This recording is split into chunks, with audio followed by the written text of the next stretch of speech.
Confidence walked into the room before he did.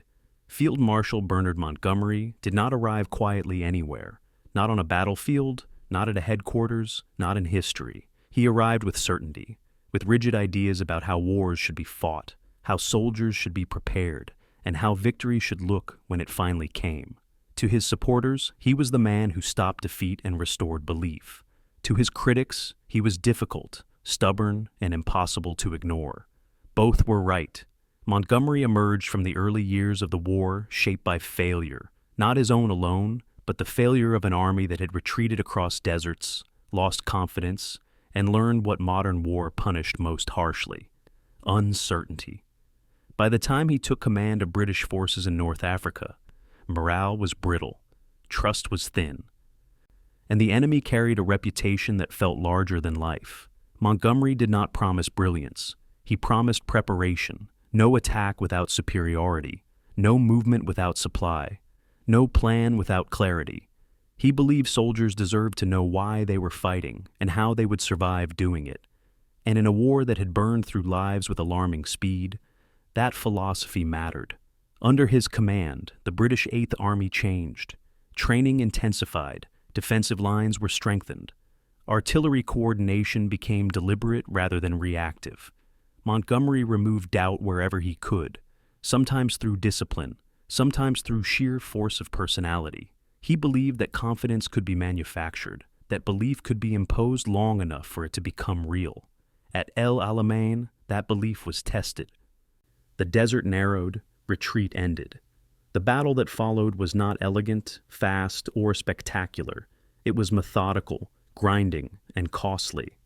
But when it ended, the direction of the war in North Africa had changed permanently. For Montgomery, it became the defining proof of his approach. Victory reinforced his certainty, and certainty shaped everything that followed. In Sicily, in Italy, and later in Northwest Europe, Montgomery remained consistent, sometimes admirably so, sometimes infuriatingly. He clashed with Allied commanders over tempo, strategy, and risks. He favored preparation over speed, containment over improvisation. Where others pushed forward, he wanted assurance. Where others accepted uncertainty, he resisted it. Those differences would matter deeply after D-Day. Montgomery played a central role in the planning of the Normandy landings and the brutal battles that followed. His forces absorbed enormous pressure, fixing German armor in place while other Allied armies broke out elsewhere. It was not glamorous work. It was necessary work, and it fit his philosophy perfectly. But the war did not reward consistency alone. Operations stalled, timetables slipped, ambition collided with reality. When Montgomery reached beyond his methodical instincts, most notably in bold but risky operations, the results exposed the limits of even the most carefully constructed confidence. Still, he endured. Montgomery did not command by charm.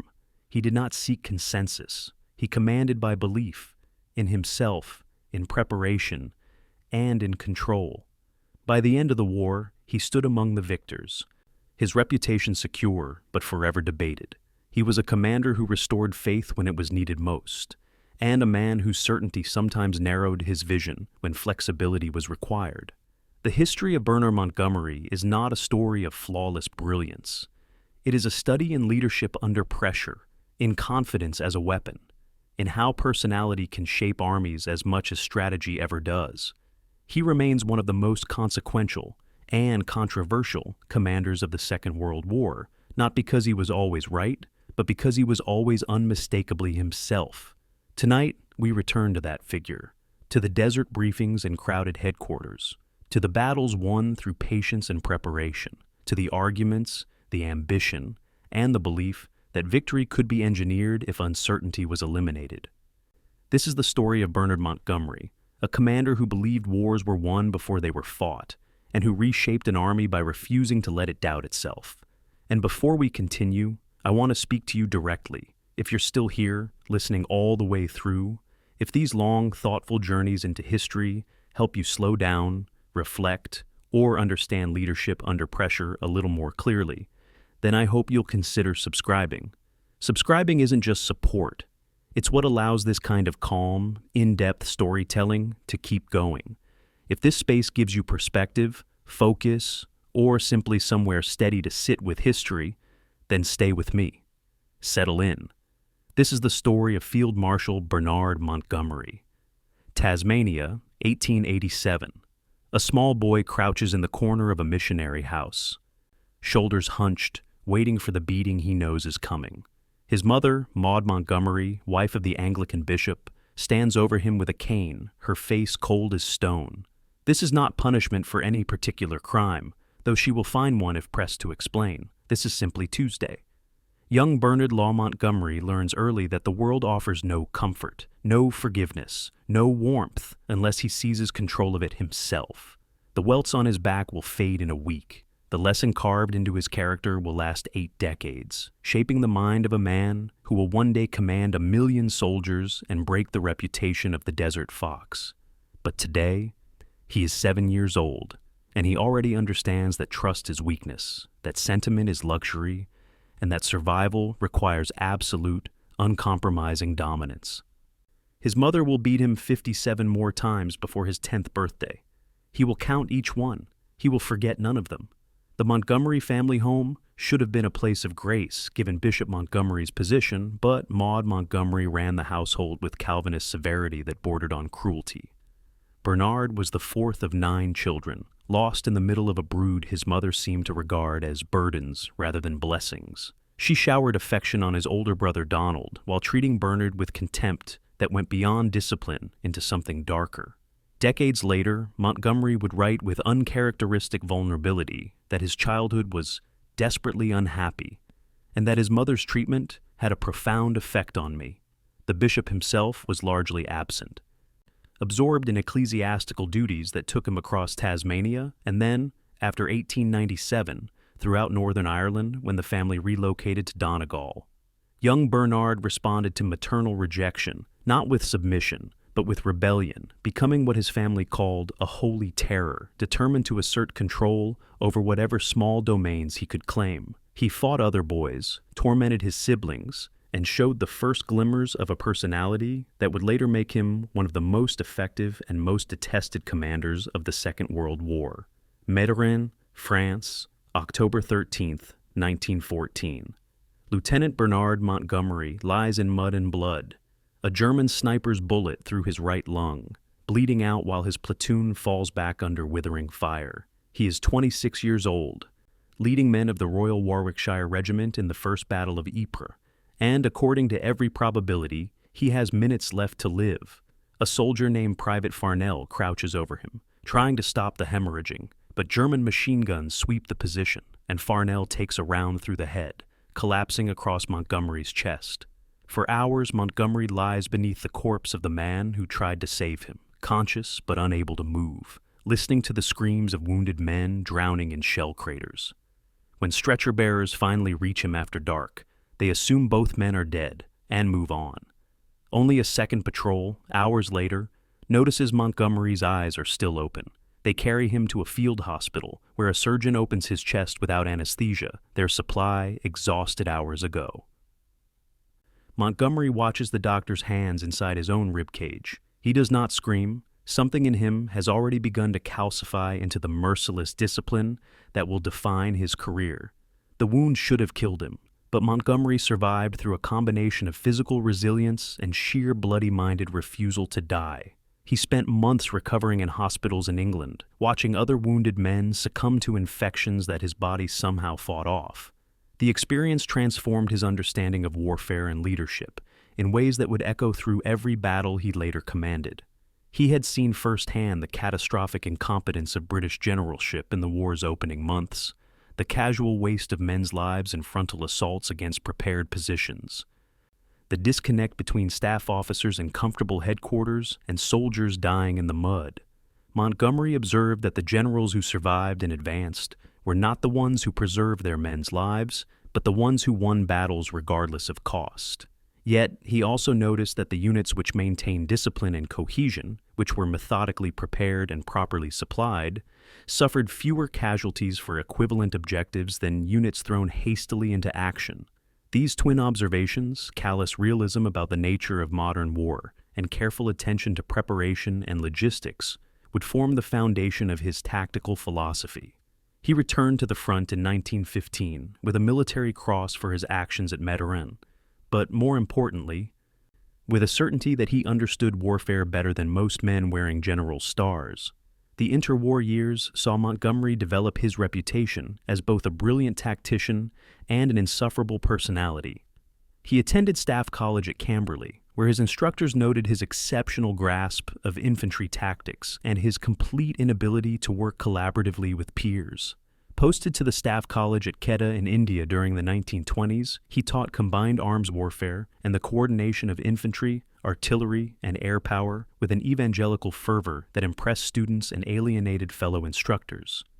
His lectures were models of clarity, breaking complex operational problems into clear, logical sequences. His personal interactions were models of abrasiveness, dismissing others' ideas with cutting remarks and showing no interest in the social graces that smoothed military careers. Colleagues described him as the smartest man in any room and the most unpleasant. He seemed not merely indifferent to others' opinions, but actively contemptuous of them. The Army tolerated him because his tactical mind was undeniably first-rate. But no one liked him, and Montgomery did not care. Portsmouth, October 19, 1937.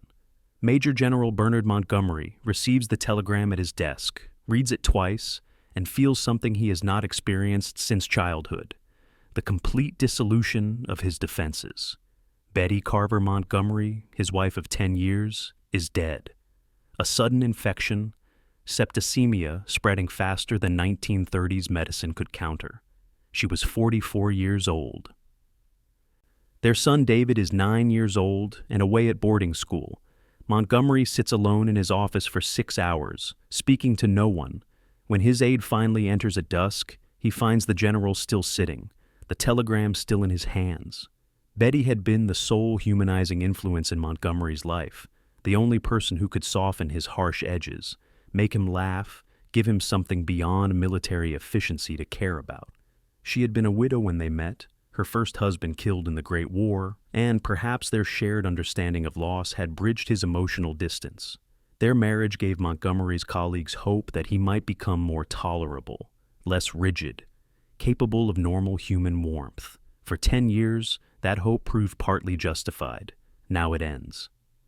The man who reports to his command the next morning is harder than the one who left it the day before. Something essential has closed off permanently. Montgomery's grief manifested not as vulnerability, but as an even more obsessive focus on military perfection. He threw himself into his duties with renewed intensity, running training exercises with an attention to detail that bordered on mania. Posted to Palestine in 1938 during the Arab Revolt, he demonstrated both tactical skill and a ruthless pragmatism about counterinsurgency warfare that troubled some observers. He advocated for harsh collective punishments, strict curfews, and aggressive patrolling that showed little concern for civilian hardship. The measures were effective by the metrics he valued. Violence declined in his sector. But they also revealed a commander whose capacity for empathy, never robust, had withered further. When colleagues tried to discuss Betty's death with him, he cut them off coldly. He never mentioned her in conversation again. He poured his emotional energy into his son, David, but even that relationship bore his stamp of authoritarian control. He supervised David's education, physical training, and moral development, with the same meticulous planning he applied to military operations. Some who knew them both wondered if David experienced his father's love as another form of the discipline young Bernard had received from his mother, rigorous and demanding and impossible to satisfy. Dunkirk, late May 1940. Major General Montgomery commands the 3rd Division during the British Expeditionary Force's chaotic evacuation from France, and while the British Army collapses around him, his division withdraws in textbook order. Officers from other units watch in amazement as the 3rd Division executes rearguard actions with calm precision, covering other units' retreats, maintaining communications, extracting themselves from German encirclement through night marches that lesser-trained formations could never manage. Montgomery has drilled his division relentlessly on exactly these scenarios: night operations, fighting withdrawals, maintaining cohesion under pressure. Now, when the British Army faces its greatest humiliation since the Napoleonic Wars, Montgomery's units perform like regulars on a training ground. He establishes defensive positions, holds them for the prescribed duration, then withdraws before German pincers can close. He coordinates with the Royal Navy for embarkation times and locations, treating the evacuation like any other logistical problem requiring systematic solution. While other generals lose contact with their formations, Montgomery knows the location and status of every battalion. While other divisions disintegrate into armed mobs scrambling for the boats, the 3rd Division boards in formation. The contrast between Montgomery's performance and the general disaster made him one of the few commanders whose reputation emerged from Dunkirk enhanced rather than destroyed. He returned to England convinced that British defeat stemmed not from German superiority, but from British incompetence, failures of preparation, training, and leadership that methodical reform could correct. Britain had lost a battle, not the war. And Montgomery believed he understood precisely how to win the war, through the same obsessive attention to detail, training, logistics, and planning that had saved his division when others fell apart. Senior officers who had dismissed him as a talented crank now reconsidered. Perhaps the Army needed talented cranks. Perhaps Montgomery's abrasive insistence on high standards, his intolerance for sloppiness, his dismissal of gentlemanly conventions in favor of professional ruthlessness, perhaps these qualities were not defects, but requirements. Britain was fighting for survival. Nice men were being killed by efficient Germans. Maybe it was time to promote the not nice man who got results. By December 1940, Montgomery commanded 5th Corps defending southeastern England against the invasion everyone expected. By July 1941, he commanded Southeastern Command, responsible for training divisions for eventual return to Europe. And on August 13, 1942, he flew to Egypt to take command of the British 8th Army in the Western Desert, where Rommel's Africa Corps stood 60 miles from Alexandria, and the British Empire trembled on the edge of catastrophe. The man who arrived in North Africa carried 54 years of accumulated grievance, trauma, and ruthless competence. His childhood had taught him that sentiment was weakness. The Great War had taught him that modern combat rewarded methodical preparation and punished improvisation. His wife's death had removed his last connection to ordinary human feeling. Dunkirk had taught him that British leadership was inadequate and that he, Bernard Montgomery, was superior to most of his fellow generals. These lessons would make him one of the most successful battlefield commanders of the Second World War. They would also make him one of the most difficult personalities in the Allied coalition, a man whose inability to acknowledge others' contributions or accept any authority beyond his own judgment would create crises that threatened to fracture the alliance. But in August 1942, none of that mattered. What mattered was that Britain needed someone to stop Rommel, and Montgomery knew, with the absolute certainty that was both his greatest strength and greatest flaw, that he was the man to do it. Tobruk, Libya, June 21, 1942. 33,000 British, South African, and Indian troops stand in surrender formation while German and Italian soldiers march through their positions, seizing weapons, equipment, and supplies that will fuel the enemy's advance toward Egypt. The fortress city that had held out for 8 months in 1941, becoming a symbol of British defiance, has fallen in a single day. The garrison commander, Major General Hendrik Klopper, surrenders without attempting the breakout that might have saved even a portion of his force. 2,000 tons of fuel, 5,000 tons of supplies, and thousands of vehicles now belong to General Field Marshal Rommel, the Desert Fox, whose Africa Corps has just achieved what many considered impossible. Winston Churchill receives the news while visiting President Franklin Roosevelt in Washington, and the humiliation of learning about a catastrophic defeat while standing beside Britain's essential ally crushes him with an almost physical weight. Defeat is one thing, Churchill will later write. Disgrace is another. This is both. And 600 miles to the east in Cairo, British staff officers burn documents in preparation for evacuation, convinced that Rommel will reach the Nile within weeks. The Western Desert Campaign had begun with such promise 2 years earlier. In December 1940, Lieutenant General Richard O'Connor's Western Desert Force had attacked a numerically superior Italian army in Egypt and demolished it with a campaign of maneuver warfare that military historians would study for decades. O'Connor's 30,000 troops destroyed an Italian force of 150,000, advancing 500 miles in 2 months, capturing Cyrenaica and threatening to conquer all of Italian North Africa. British casualties, less than 2,000. Italian casualties, over 130,000, most of them prisoners. It was a masterpiece of mobile warfare, exploiting superior training, leadership, and combined arms tactics against a poorly led and demoralized opponent. But Churchill made the fatal decision to divert forces from North Africa to Greece, attempting to support the Greeks against German invasion. O'Connor's victorious army was stripped of its best divisions and sent across the Mediterranean. Into the resulting vacuum, Hitler dispatched the Afrika Korps, 2 divisions of mechanized troops under Rommel's command, with orders to stabilize the Italian position. Rommel stabilized it by attacking. Within weeks he had recaptured all the territory O'Connor had won. O'Connor himself was captured during the retreat. The promising offensive transformed into desperate defense. Gazala, Libya, May 27, 1942.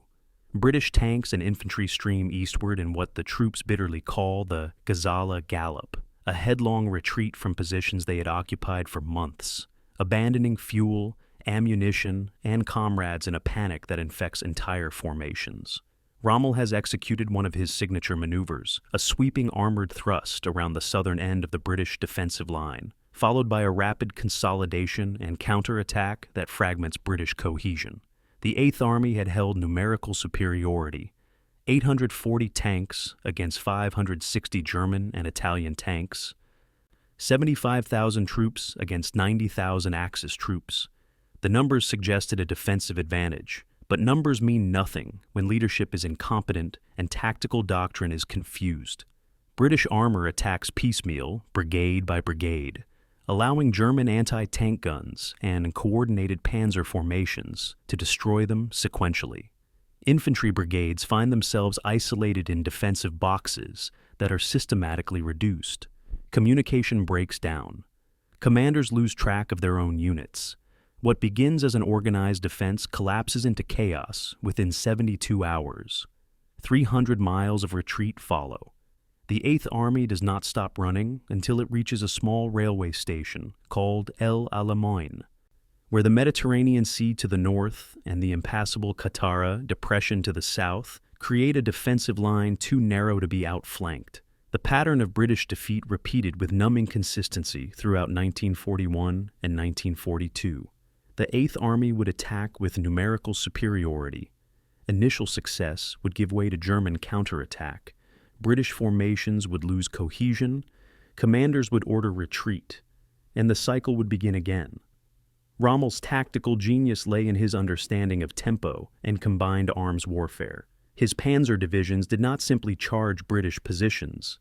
They drew British armor into attacking, then used concealed 88mm anti-aircraft guns in the anti-tank role to destroy the attackers.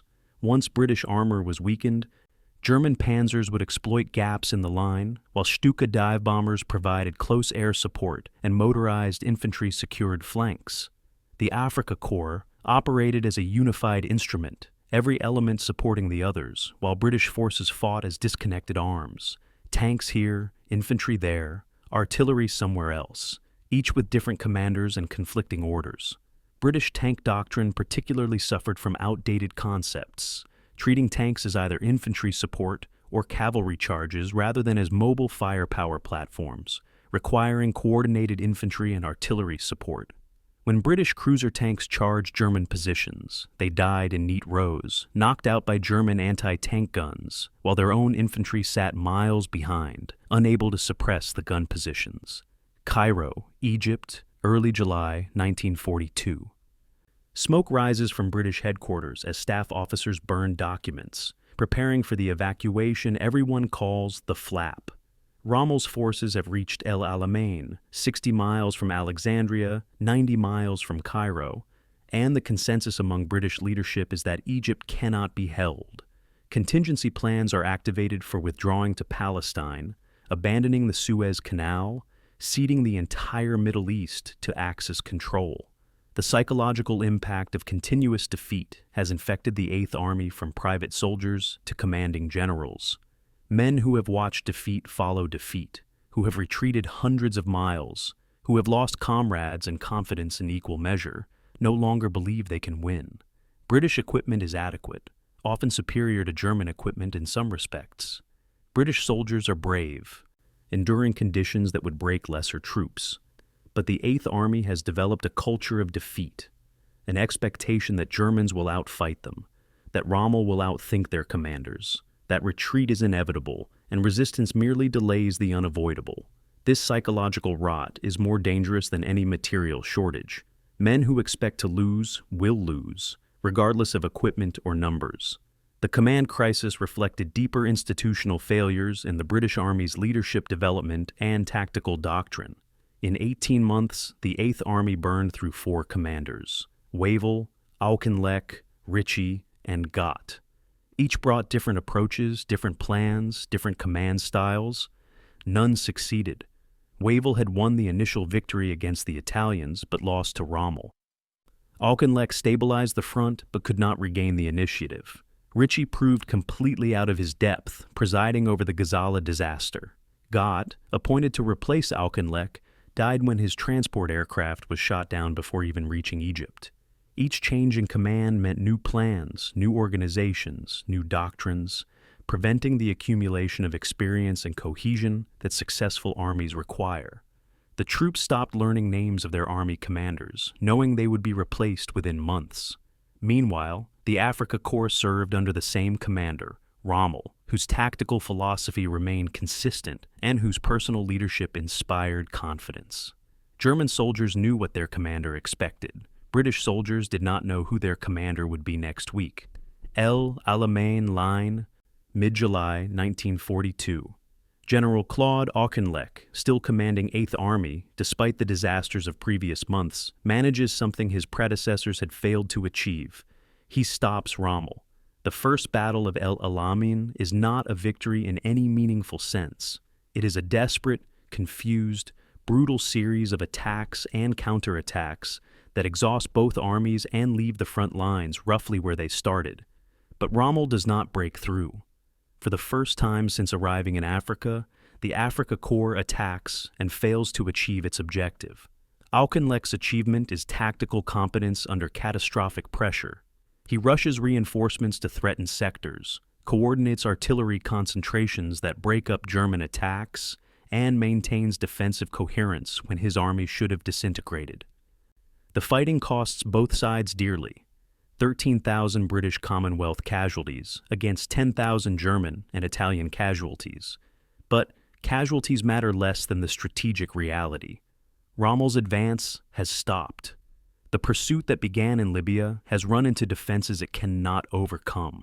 The Africa Corps is exhausted, undersupplied, extended to the breaking point of logistics that stretch 1,500 miles back to Tripoli. Auchinleck recognizes this and resists Churchill's demands for immediate counterattack, knowing his own troops are equally exhausted and that hasty offensives have produced previous disasters. Yet, stopping Rommel was not enough to save Auchinleck's command. Churchill arrived in Cairo in early August, furious at the defensive posture, frustrated by the continued presence of Axis forces on Egyptian soil, desperate for a victory that would restore British prestige and provide good news to a public tired of defeats. He sacked Auchinleck, reorganized the command structure, and selected a new 8th Army commander. His first choice, Gott, died within days. His second choice would transform everything. The politics of British command in mid-1942 reflected Churchill's desperation and the British public's declining confidence. 2.5 years into the war, Britain had experienced continuous defeat on land. France, Greece, Crete, Singapore, Burma, and now the Western Desert. Only at sea and in the air had British forces held their own, and even there the results were mixed. The Soviet Union absorbed the overwhelming weight of German military power on the Eastern Front, while American forces had only just begun engaging the Japanese in the Pacific. Britain needed a land victory to justify its continued importance in the alliance, to maintain morale at home, and to prove that British generalship could match the enemy. The Western Desert became the testing ground where Britain's military reputation would either recover or collapse entirely. Casualty Clearing Station, late July 1942. An Australian soldier wounded in the fighting around Ruin Ridge tells a war correspondent something the correspondent will remember years later. "We're not beaten, mate. We just haven't had a proper general yet." The comment captures the paradox of the 8th Army in summer 1942.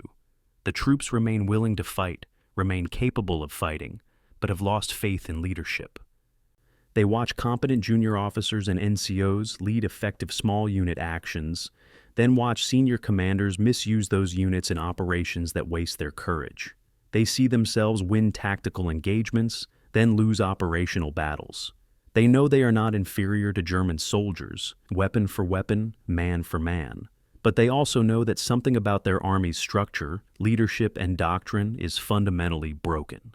The 8th Army needs more than reinforcement or rest. It needs transformation. It needs someone to restore not just capability, but confidence. Not just tactical competence, but psychological dominance. It needs someone who understands that defeating Rommel requires first defeating the culture of defeat within the British Army itself. Whether such a person exists, whether the British Army can produce a commander equal to the moment, remains uncertain as July turns to August and Churchill makes his decision. The strategic stakes reach beyond Egypt or even the Middle East. If Rommel captured Alexandria and Cairo, the Suez Canal would close, cutting Britain's maritime route to India and the Far East. British oil supplies from Persia and Iraq would be threatened. The entire position in the Middle East would collapse, potentially forcing withdrawal to East Africa. Turkey might abandon neutrality and join the Axis. Most catastrophically, German forces advancing from the Caucasus might link up with Rommel's forces advancing from Egypt, cutting the Soviet Union off from Allied supply routes through Persia. The Red Army's survival depended partly on American and British supplies flowing through Persian ports and overland to Soviet forces. Lose Egypt, and the global strategic situation could shift decisively in Germany's favor. Churchill understood these stakes viscerally. So did Roosevelt. So did Stalin.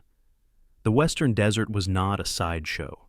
It was the one active theater where British forces confronted German forces in sustained ground combat, and Britain was losing. The question facing Churchill in early August 1942 was simple and terrifying. Is there anyone in the British Army who can beat Rommel? The answer would arrive at 8th Army headquarters on August 12th, a day earlier than scheduled, and nothing about the Desert War would ever be the same. Cairo, Egypt, August 12th, 1942. A staff car pulls up to 8th Army headquarters 24 hours before Lieutenant General Bernard Montgomery is officially supposed to assume command. His predecessor, Lieutenant General Gott, died 3 days earlier when German fighters shot down his transport aircraft. The planned transition will not occur. Montgomery steps out of the car, wearing his usual rumpled uniform, looks around the headquarters compound with the expression of a man evaluating a condemned building, and walks directly into the command caravan. The staff officers inside expect him tomorrow. He is here today. Protocol dictates he should report to General Auchinleck. Still technically in command until the official transition, Montgomery ignores protocol. He gathers the senior staff, introduces himself with characteristic bluntness, and announces that he is assuming command immediately. Someone objects that General Alexander has not yet arrived to take over the Middle East command from Auchinleck. Montgomery replies that he does not care, that he is commanding 8th Army starting now, and that anyone uncomfortable with this may leave. No one leaves. And in that moment, the staff officers realize they are dealing with someone fundamentally different from every previous commander they have served. Montgomery's first 24 hours demonstrated the psychological warfare he intended to wage against the culture of defeat. He ordered all defensive plans destroyed, the elaborate contingency plans for withdrawal to Palestine, the fallback positions behind El Alamein, the prepared evacuation routes. Staff officers protested that these plans represented weeks of careful work. Montgomery replied that they represented defeatism, and that defeatism was now prohibited. "I have canceled the plan for withdrawal," he announced to the assembled staff on August 13th. "If we cannot stay here alive, then let us stay here dead." The staff expected qualifications, conditions, nuance. Montgomery offered none. He meant exactly what he said. The Eighth Army would not retreat another inch, not to new defensive lines, not to preserve forces, not under any circumstances. This was not motivational rhetoric. This was a direct order that carried court-martial implications for anyone who disobeyed. Officers accustomed to calculating probabilities and preparing contingencies found themselves serving a commander who rejected the entire concept of contingency planning for defeat. You prepared to win, or you left. There was no third option. Alamein, August 15, 1942. Montgomery climbs into an unarmored staff car and orders the driver to take him to the front lines, not the sanitized forward headquarters, where previous commanders observed from safe distance, but the actual front lines where soldiers occupied defensive positions, in sight of German positions. The staff car drives through British lines and keeps going until soldiers frantically wave it to stop, pointing at German positions less than 1,000 yards ahead. Montgomery stands on the hood of the car, silhouetted against the desert sky, and uses binoculars to observe enemy positions while German soldiers undoubtedly observe him through their own binoculars. He remains visible for 10 minutes, a perfect target for any German sniper or anti-tank gun crew. Then he orders the driver to proceed along the front, stopping at every unit position to speak with soldiers. He asks about weapons, ammunition, water, health. He tells them they will not retreat. He tells them they will win. He wears no helmet, carries no personal weapon, shows no concern for his own safety. The message to the troops is unmistakable. If the new commander is not afraid, perhaps we do not need to be afraid. The tours became legendary within the Eighth Army with astonishing speed. Soldiers who had never seen their previous commanders suddenly encountered Montgomery everywhere. Appearing at their positions without warning, knowing the details of their unit strengths, asking intelligent questions about their tactical situation. He established a pattern he would maintain throughout his command, personal visits to every division, every significant unit, every part of the line. He did not send staff officers to gather reports. He went himself. He created what troops began calling Monty's Roadshow, addresses delivered to assembled troops where Montgomery explained his plan, his confidence, his expectations with a directness that shocked men accustomed to vague generalizations from distant commanders. "I understand there has been a great deal of belly aching out here," he told one formation. "I will have no more belly aching. We are going to win." The crude language, so different from the polished rhetoric of staff officers, resonated with common soldiers who recognized authenticity. Montgomery was not trying to inspire them with elevated sentiments. He was telling them factually what would happen. 8th Army Headquarters, August 16, 1942. Montgomery orders the entire map room reorganized according to his personal system. He establishes a routine he will follow throughout the war.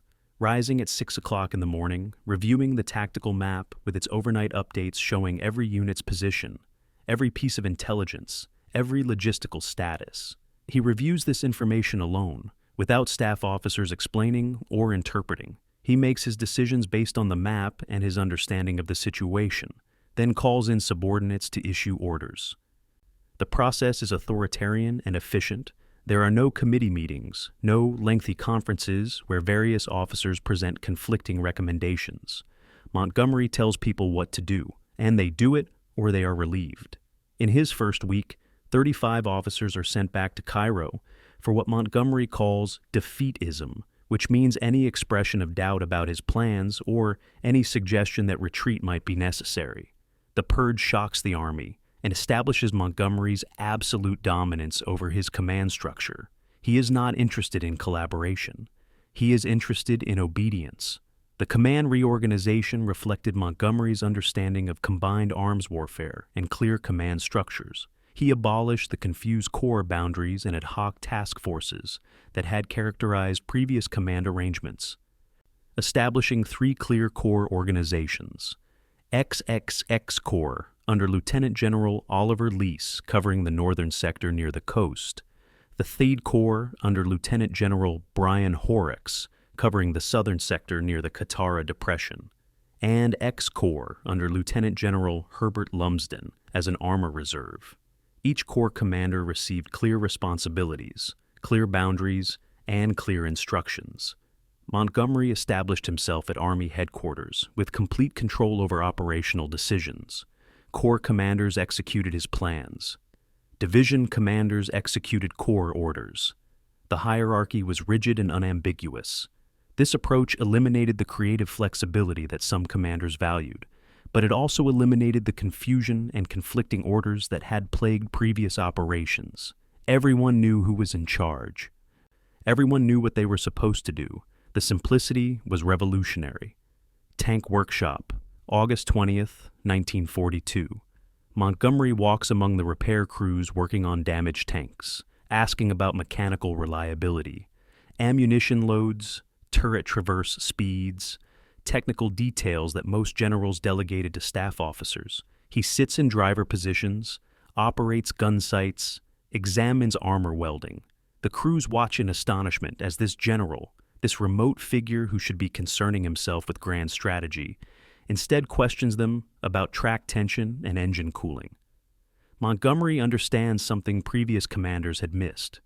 You cannot command effectively without understanding the tools your soldiers use.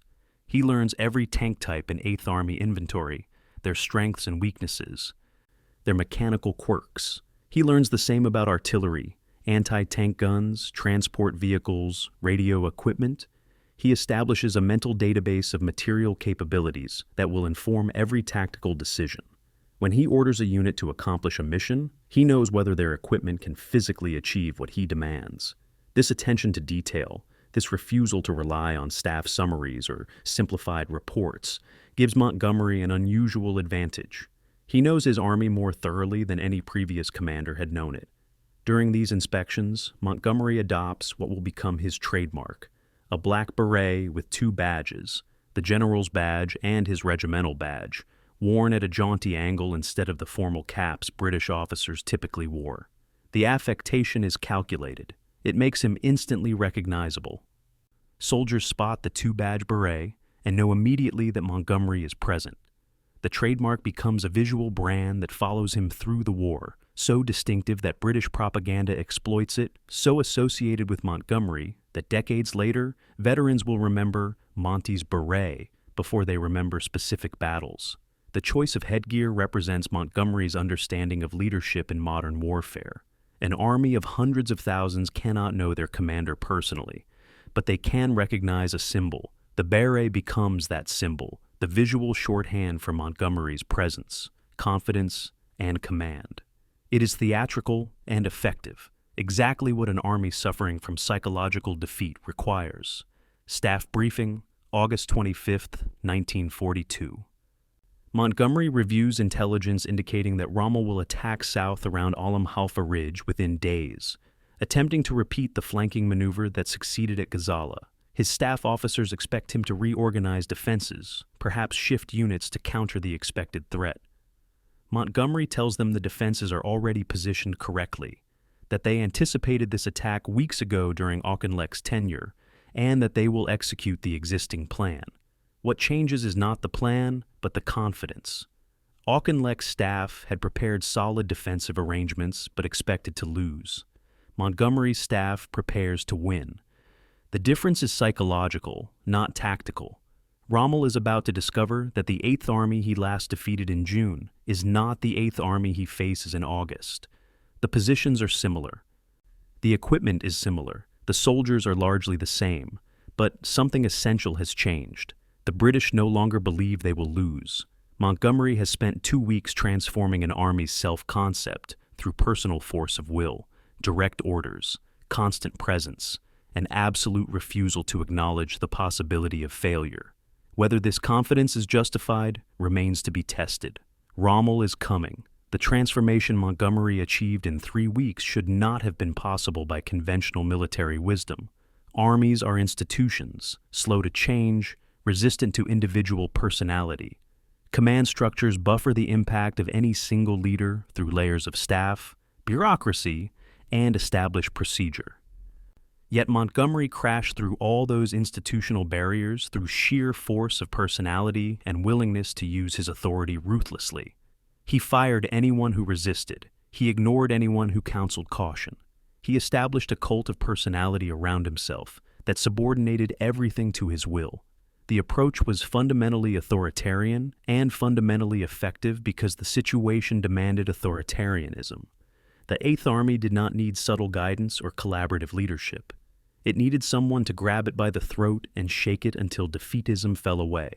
Montgomery provided exactly that, and if his methods offended professional sensibilities or democratic principles, those concerns paled beside the existential necessity of stopping Rommel. The test would come at Halfa, where British defenses and German attacks would collide, where Montgomery's confidence would face Rommel's tactical genius, where the transformed Eighth Army would either prove its new commander correct or expose him as a fraud. The soldiers waited, the commanders waited, and 70 miles west, Rommel prepared his forces for the attack he confidently expected would break through to the Nile.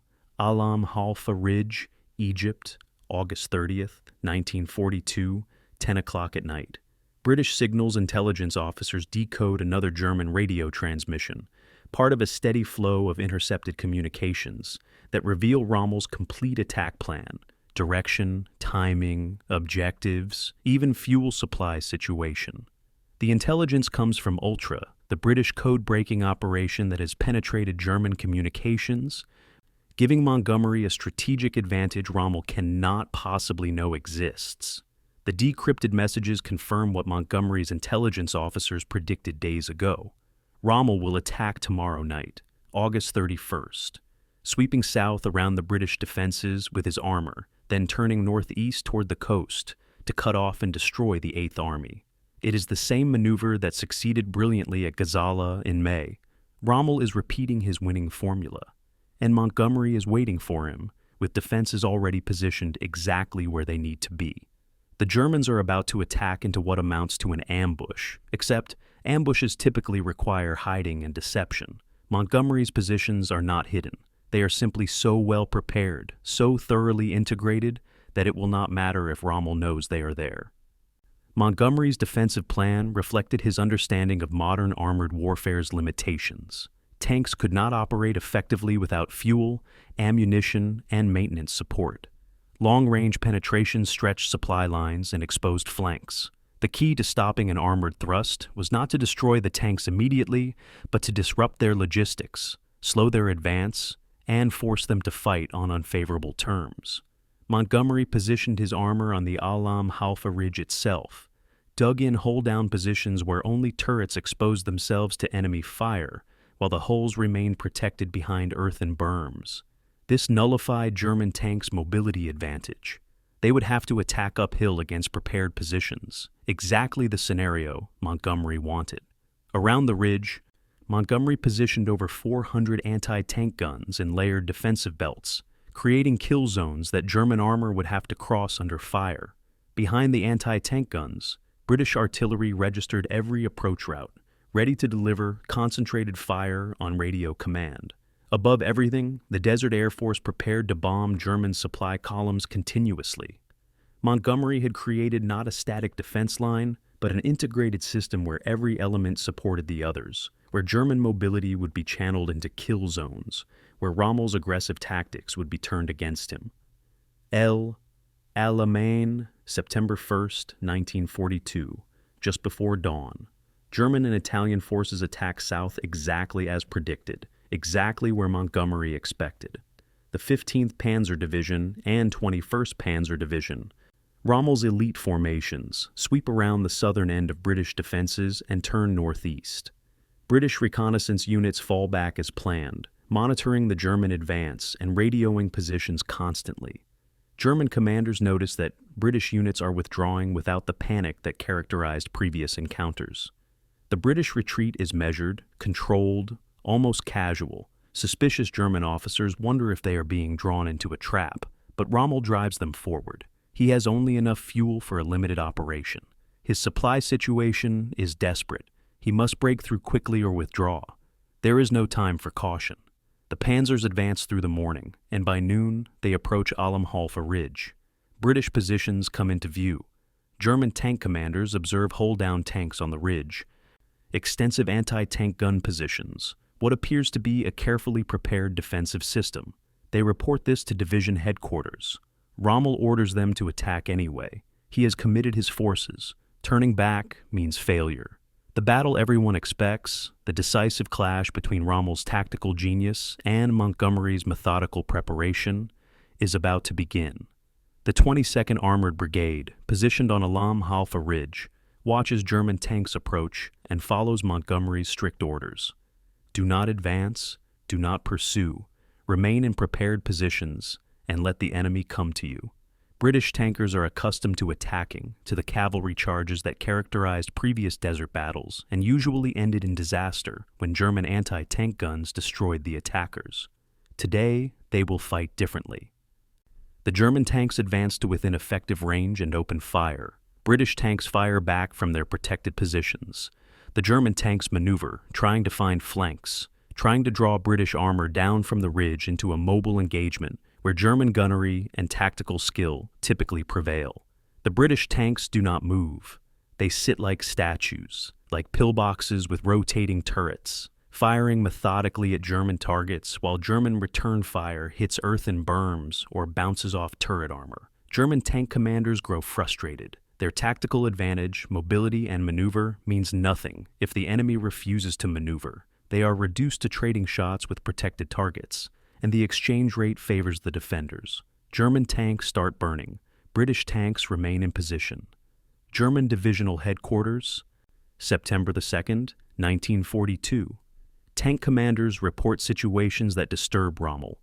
British tanks will not be drawn into pursuit. Artillery fire is accurate and intense. Fuel supplies are not reaching forward units. And worst of all, British aircraft are bombing supply columns continuously. The Desert Air Force, operating under Air Vice Marshal Arthur Conningham's close coordination with 8th Army, has achieved air superiority and is exploiting it ruthlessly. Spitfires and Hurricanes strafe German transport trucks. Bombers drop high explosives on supply dumps. Night after night, RAF bombers harass German positions, denying rest, destroying equipment, fraying nerves. Rommel's brilliant tactical mind confronts a reality that tactical brilliance cannot overcome. His forces are losing tanks they cannot replace, burning fuel they cannot resupply, fighting an enemy that refuses to make the mistakes that previously gave Germans victory. The Africa Corps is discovering that a well-prepared defensive position, thoroughly coordinated between arms, supported by artillery and air power, commanded by a general who refuses to be drawn into hasty reactions, is nearly impossible to overcome. Rommel has attacked such positions before and won through British tactical incompetence. That incompetence has vanished. September 5th, 1942. Rommel orders withdrawal. The attack has failed. His forces have lost 49 tanks, roughly 10% of his armor strength, and achieved nothing. The Alamein Halfa Ridge remains in British hands. The British line has not broken. Most critically, Rommel's fuel situation has reached crisis levels. Continuing the attack means risking his entire force being immobilized by fuel exhaustion. German and Italian forces begin pulling back to their start positions. Montgomery's staff officers urge immediate counterattack. The enemy is withdrawing. British armor and infantry could pursue, could attack disorganized German columns, could potentially destroy Rommel's forces. Every previous British commander would have authorized pursuit. Montgomery refuses. His orders to XXX Corps and X Corps are explicit. Do not pursue, maintain positions, let the enemy withdraw unmolested. Staff officers are incredulous. This is the opportunity they have sought for months, the chance to turn defensive success into devastating counterattack. Montgomery explains his reasoning with characteristic bluntness. The 8th Army is not yet trained for offensive operations. Pursuing disorganized enemy formations requires initiative and flexibility that his units have not demonstrated, and he will not risk the army on a gamble when the defensive victory has already achieved its purpose. Let Rommel go. We will attack when I am ready, not before. The decision to refuse pursuit generated immediate controversy that persists among historians decades later. Critics argue that Montgomery missed a genuine opportunity to destroy the Africa Corps, that his caution allowed Rommel to retreat intact and rebuild his forces, that a more aggressive commander would have exploited success. Defenders argue that pursuit would have required British forces to advance into areas where Rommel's still formidable anti-tank guns and remaining panzers could counterattack, that British units lacked the training and coordination for successful pursuit, and that preserving Eighth Army's strength for the planned offensive was strategically correct. The debate cannot be definitively resolved. What matters strategically is that Halfa achieved Montgomery's objectives. Rommel was stopped, the psychological impact of continuous defeat was broken, and the Eighth Army demonstrated it could successfully defend against German attacks. British losses were actually higher than German losses in tank strength, 68 tanks destroyed compared to 49 German tanks, but Britain could replace losses. Rommel could not. The attrition mathematics favored Montgomery. British positions, September 7, 1942. Soldiers of the 22nd Armored Brigade watch German forces complete their withdrawal and cannot quite believe what has happened. They fought the Afrika Korps and won. Not ambiguously, not barely, but clearly and decisively. Rommel attacked and failed. The Desert Fox, the commander who had defeated British forces repeatedly, has been stopped by British defenses. Morale surges through the Eighth Army. Troops who had learned to expect defeat suddenly entertain the possibility of victory. Montgomery's post-battle address to the troops is characteristically direct. Rommel attacked, and we stopped him. He will not attack again. Now we prepare to attack him. The statement proves accurate. Halfa is Rommel's last offensive in North Africa. From September 1942 onward, the initiative belongs to the British, but Montgomery's caution about pursuit reveals a fundamental aspect of his command philosophy that will shape every subsequent battle. He fights according to his timetable, his preparation, his plan. He does not improvise. He does not gamble. He does not risk his army for operational opportunities that might succeed but might fail. This methodical approach will win battles. It will also frustrate subordinates, allies, and historians who believe Montgomery's excessive caution wasted opportunities to end campaigns faster. The battle's most significant impact was psychological rather than tactical.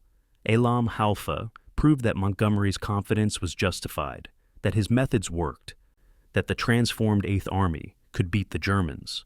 Soldiers who had experienced nothing but defeat for 18 months suddenly possessed evidence that they were not inferior to German soldiers, that their new commander understood how to win, that standing and fighting could produce victory. This psychological shift, impossible to quantify in after-action reports, was more valuable than any tactical gain. The Eighth Army began to believe in itself. That belief, combined with Montgomery's methodical preparation, would produce the victory at El Alamein that transformed the strategic situation in the Middle East.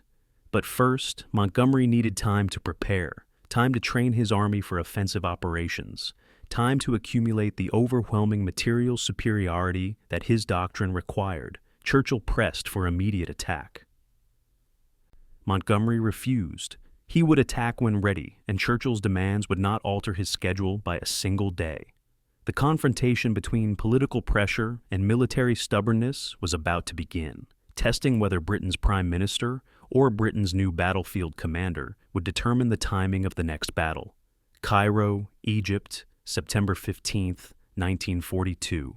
Winston Churchill sits across from Montgomery in a stifling conference room, flanked by General Harold Alexander and Chief of Imperial General Staff Alan Brooke, and delivers an ultimatum that would intimidate most commanders: attack Rommel by late September or face relief. Churchill needs a victory. The British public needs good news. Stalin is demanding a second front. Roosevelt is questioning British commitment. Political and strategic pressures converge on this single point in the Western Desert, and Churchill has decided that military necessity must yield to political reality. Montgomery listens to the Prime Minister's impassioned argument, waits for him to finish, and then says, "No, not late September, not early October.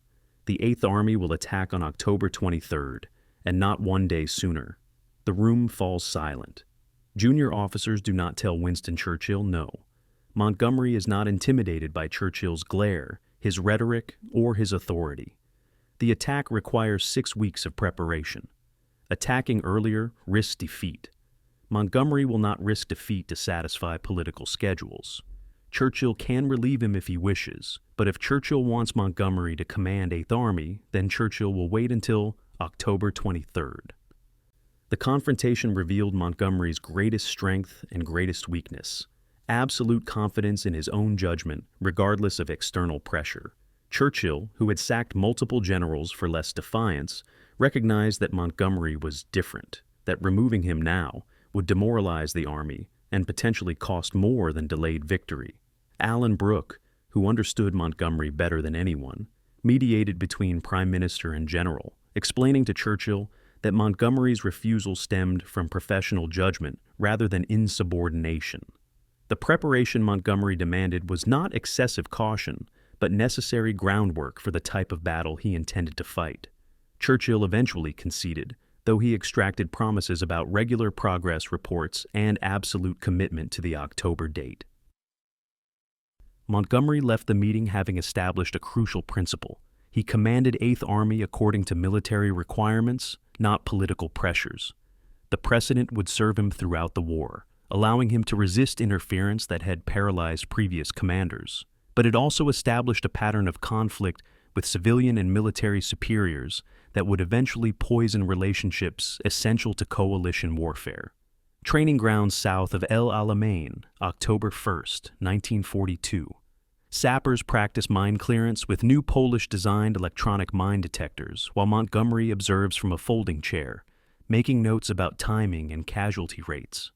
The training exercise simulates the obstacle the 8th Army will face at El Alamein, the deepest, most extensive minefield in military history. German and Italian engineers have laid 445,000 mines in defensive belts stretching 5 miles deep across the entire front. Previous British attacks foundered when infantry and armor stumbled into minefields, became disorganized, and fell victim to German counterattacks. Montgomery's solution is characteristically methodical.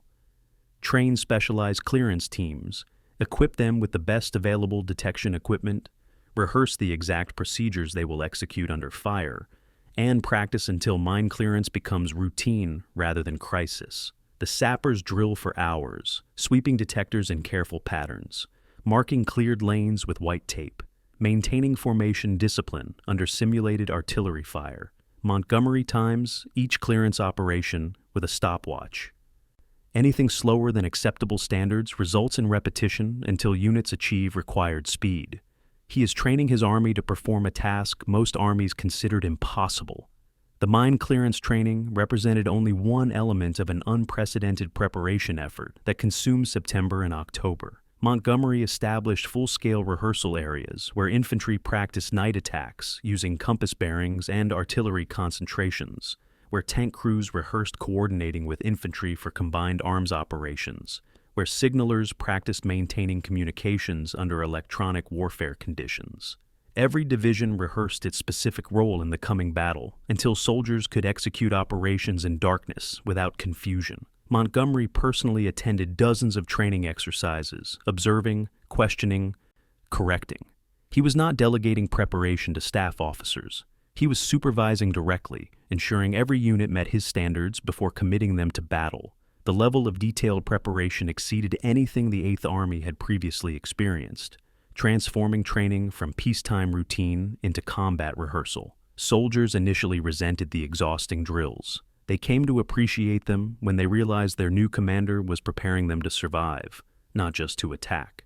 Deception Site, Western Desert, October 10th, 1942. British engineers construct an elaborate dummy supply depot in the southern sector while camouflaging real supply dumps in the northern sector. This is Operation Bertram, an extensive deception plan designed to convince Rommel that the main British attack will come in the south rather than the north. Hundreds of man-hours are invested in building fake tanks, fake artillery pieces, fake supply dumps, all carefully positioned to appear authentic to German aerial reconnaissance. Real tanks in the northern sector are disguised as soft-skinned transport trucks using specially designed covers. A fake water pipeline is constructed south, with work crews deliberately progressing at rates that suggest the attack cannot come before early November, after the pipeline's completion. German reconnaissance aircraft photograph the deception, exactly as British intelligence intends. Rommel's intelligence staff study the photographs and conclude that British preparations indicate an attack in the south. Montgomery has achieved strategic surprise through theatrical production, turning the desert into a stage where British forces perform an elaborate fiction for enemy observers. The deception succeeded because it confirmed German assumptions rather than contradicted them. Rommel expected Montgomery to attempt an outflanking maneuver in the south, the same approach that Rommel himself favored. Bertram suggested Montgomery would do exactly that. German intelligence officers saw evidence supporting their pre-existing beliefs and stopped looking for contradictory evidence. Meanwhile, the actual British buildup in the north proceeded hidden under camouflage and dummy covers. 700 fake tanks in the south concealed the absence of real tanks moving north. Dummy supply dumps drew attention from real supply accumulations. The effort required thousands of personnel devoted to deception rather than combat preparation, a resource allocation that some staff officers questioned. Montgomery insisted on it. Surprise was a force multiplier. Making Rommel commit his reserves to the wrong sector of the front was worth the resource investment. The attention to deception revealed Montgomery's understanding that modern warfare involved more than firepower and movement. It involved information warfare, psychological operations, and careful manipulation of enemy perceptions. Infantry Training Area, October 15, 1942. The Australian 9th Division practices night compass marches with bayonets fixed, preparing for the opening assault that will carry them across no man's land and into German defensive positions in complete darkness. Montgomery personally attends the exercise, watching Australian infantry navigate by compass, bearing alone, maintaining formation spacing, reaching objectives on time despite the disorientation darkness causes. Night attacks offer advantages that daylight attacks cannot provide. They conceal friendly forces from enemy observation, reduce the effectiveness of enemy defensive fire, and create confusion that favors attacking forces if those forces maintain better organization than the defenders. But night attacks require exceptional training and discipline. Units must navigate without visual landmarks. Soldiers must maintain contact with adjacent units while unable to see them. Commanders must coordinate complex movements without being able to observe battlefield conditions. The Australian 9th Division practices until night navigation becomes second nature. Montgomery watches, times them, and approves. These men are ready. Final Planning Conference, October 22, 1942. Montgomery briefs his corps commanders on Operation Lightfoot, the plan that will govern the coming battle. XXXX Corps will attack in the north with 4 infantry divisions, punching through the German minefields and creating a corridor for X Corps' armor to exploit. The armor will advance through the cleared lanes and establish positions beyond the minefields, preventing German counterattacks from disrupting the bridgehead. Third Corps will conduct secondary attacks in the south, fixing German reserves and preventing reinforcement of the northern sector. Montgomery's plan calls for methodical, systematic destruction of German forces in what he terms crumbling operations. Not a dramatic breakthrough and pursuit, but patient, continuous attacks that wear down enemy strength until collapse becomes inevitable. Lieutenant General Herbert Lumsden, commanding X Corps, objects. Lumsden, an armor officer, advocates for the traditional cavalry charge, the breakthrough and exploitation that armor doctrine emphasizes. He argues that Montgomery's plan wastes armor's mobility by requiring it to follow infantry through narrow corridors. Montgomery listens, then overrules him sharply. The armor will do exactly what Montgomery orders when he orders it, or Lumsden will be relieved. The confrontation foreshadows conflicts that will emerge during the battle itself. The detailed order of battle revealed the massive superiority Montgomery had accumulated.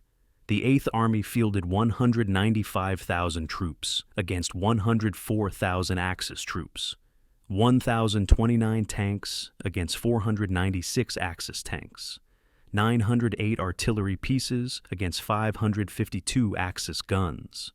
British advantages extended beyond numbers.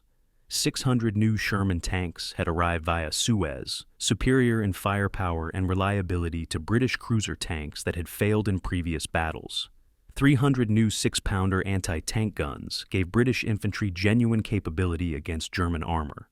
Ammunition stockpiles allowed for artillery barrages that would dwarf anything previously attempted in the desert. Montgomery had insisted on this material superiority, refusing to attack until he possessed overwhelming advantages. Critics would later argue that any competent general could win with such advantages.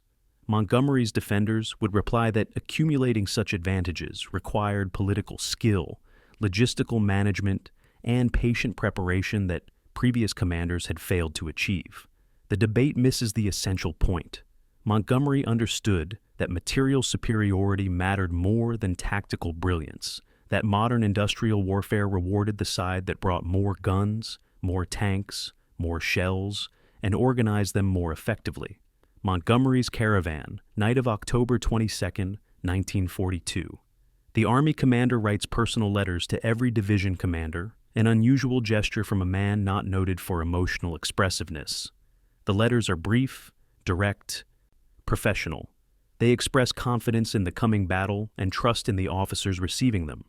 Montgomery seals each letter personally, a moment of revealed humanity from a commander whose public persona emphasizes rigid control. His staff officers, watching this rare display of personal attention, realize that underneath Montgomery's harsh exterior exists genuine concern for the men he commands. He may be insufferable, arrogant, and authoritarian, but he cares about his soldiers' survival in ways that translate into meticulous preparation, designed to minimize casualties while maximizing effectiveness.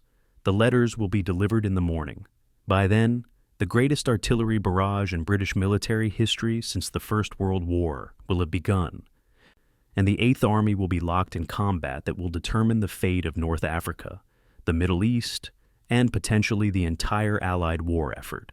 The achievement of these 6 weeks exceeded simple military preparation. Montgomery had transformed an army's culture, restored confidence, established new tactical doctrines, accumulated material superiority, trained units to unprecedented standards, created elaborate deceptions, and planned every detail of an operation involving nearly 200,000 troops.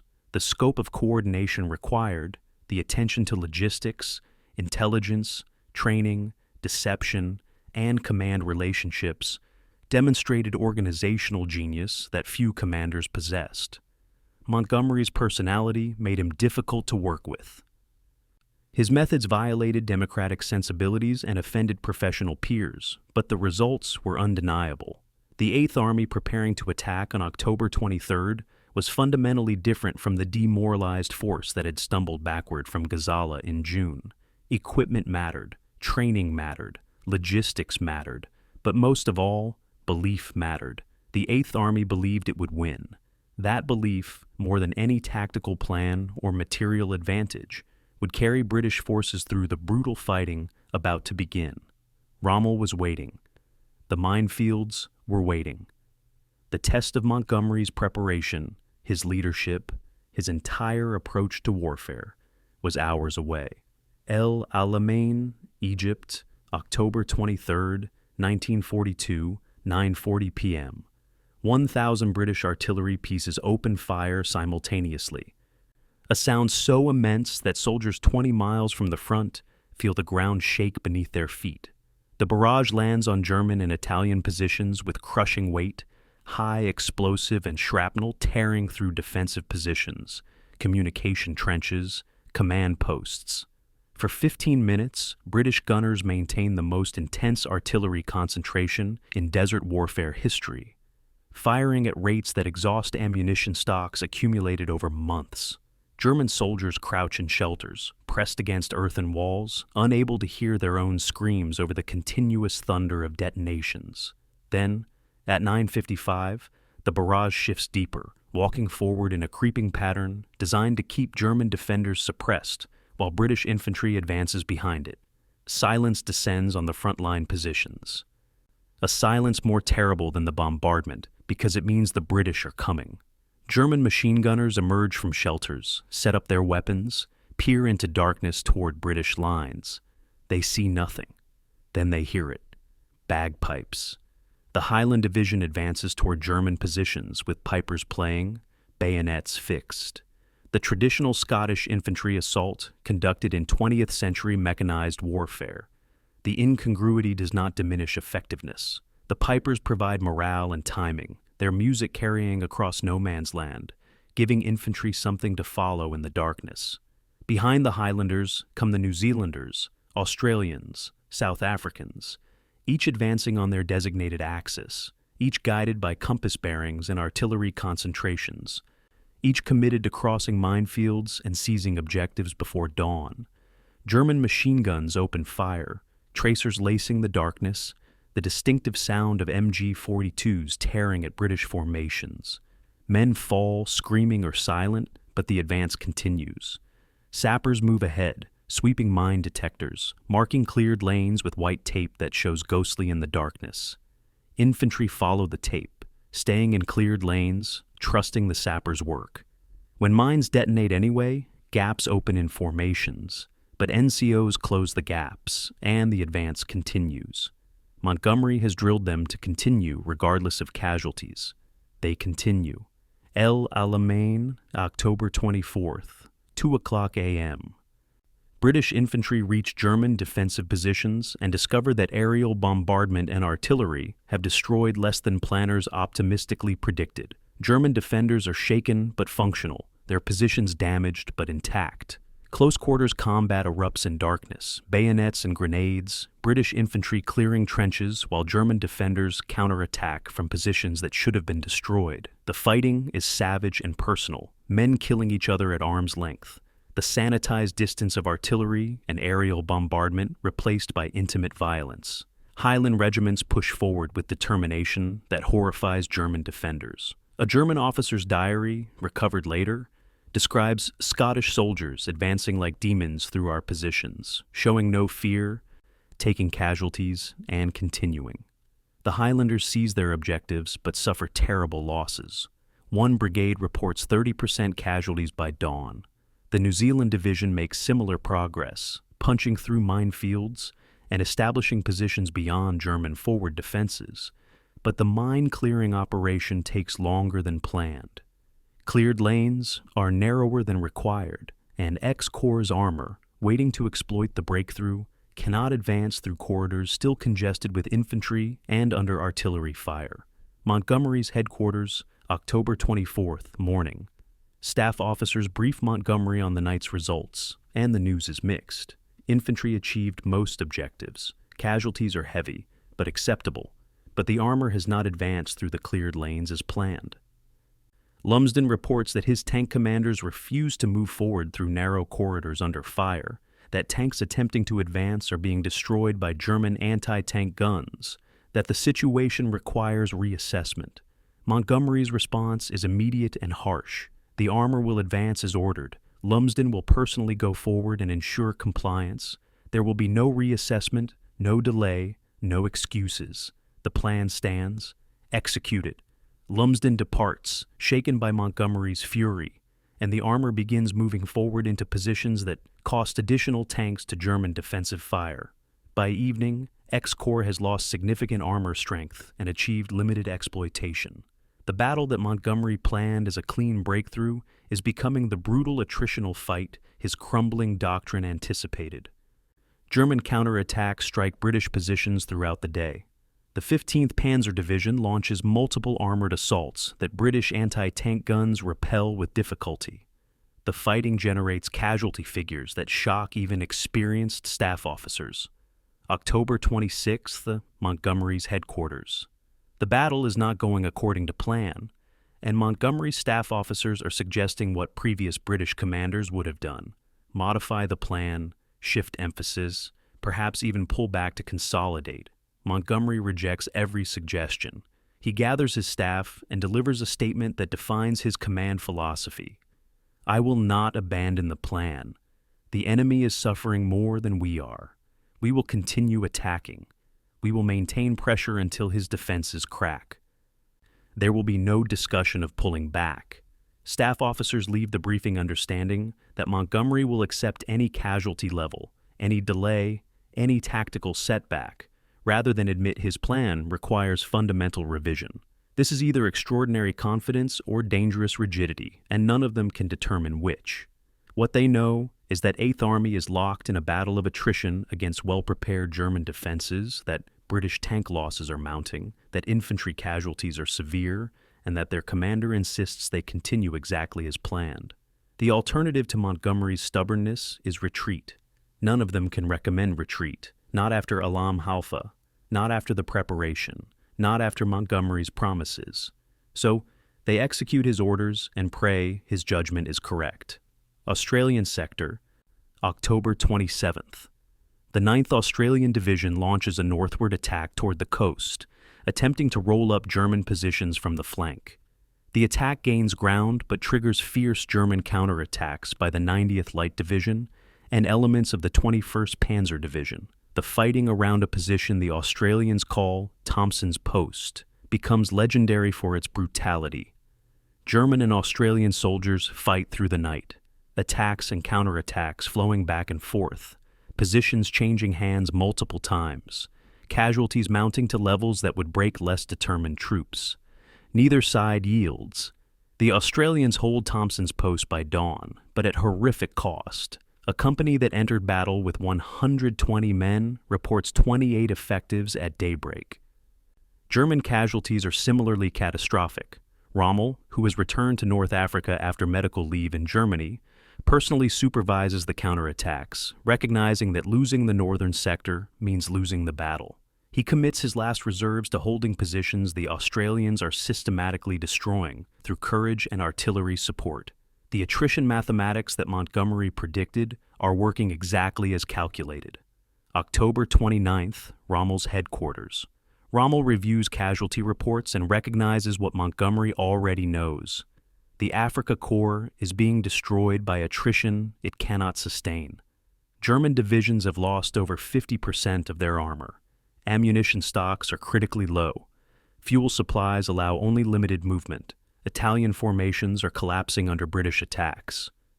Rommel faces the decision that defines his entire North African campaign. Continue fighting from positions that can still be held, or begin withdrawal to preserve forces for future battles.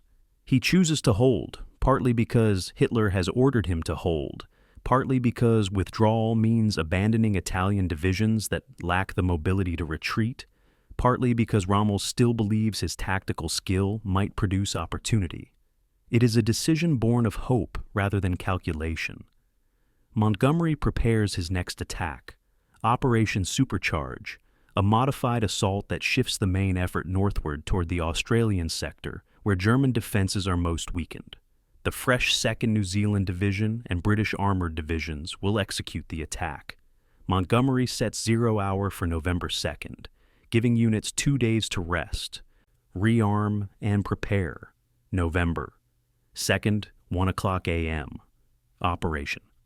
Supercharge begins with another massive artillery barrage, 450 guns concentrating fire on a 4,000-yard front, followed by New Zealand infantry advancing behind the barrage with tank support.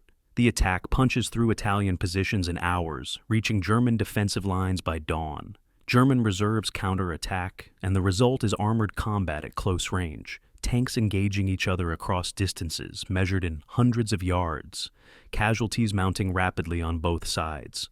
British tanks are destroyed faster than German tanks, but British tank strength is deeper. When the 9th Armored Brigade charges German anti-tank positions in a daylight assault that Montgomery's critics will later cite as criminally wasteful, the brigade is effectively destroyed, 75 of 94 tanks knocked out, but the sacrifice creates the gap that Montgomery needs. German anti-tank gun positions are overrun by infantry following the armor. German panzer reserves counterattack into killing zones created by British anti-tank guns and artillery.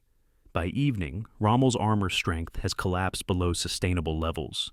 He has 35 operational tanks. Montgomery has over 600. The mathematics no longer allow continued resistance. November 3rd, Rommel's headquarters.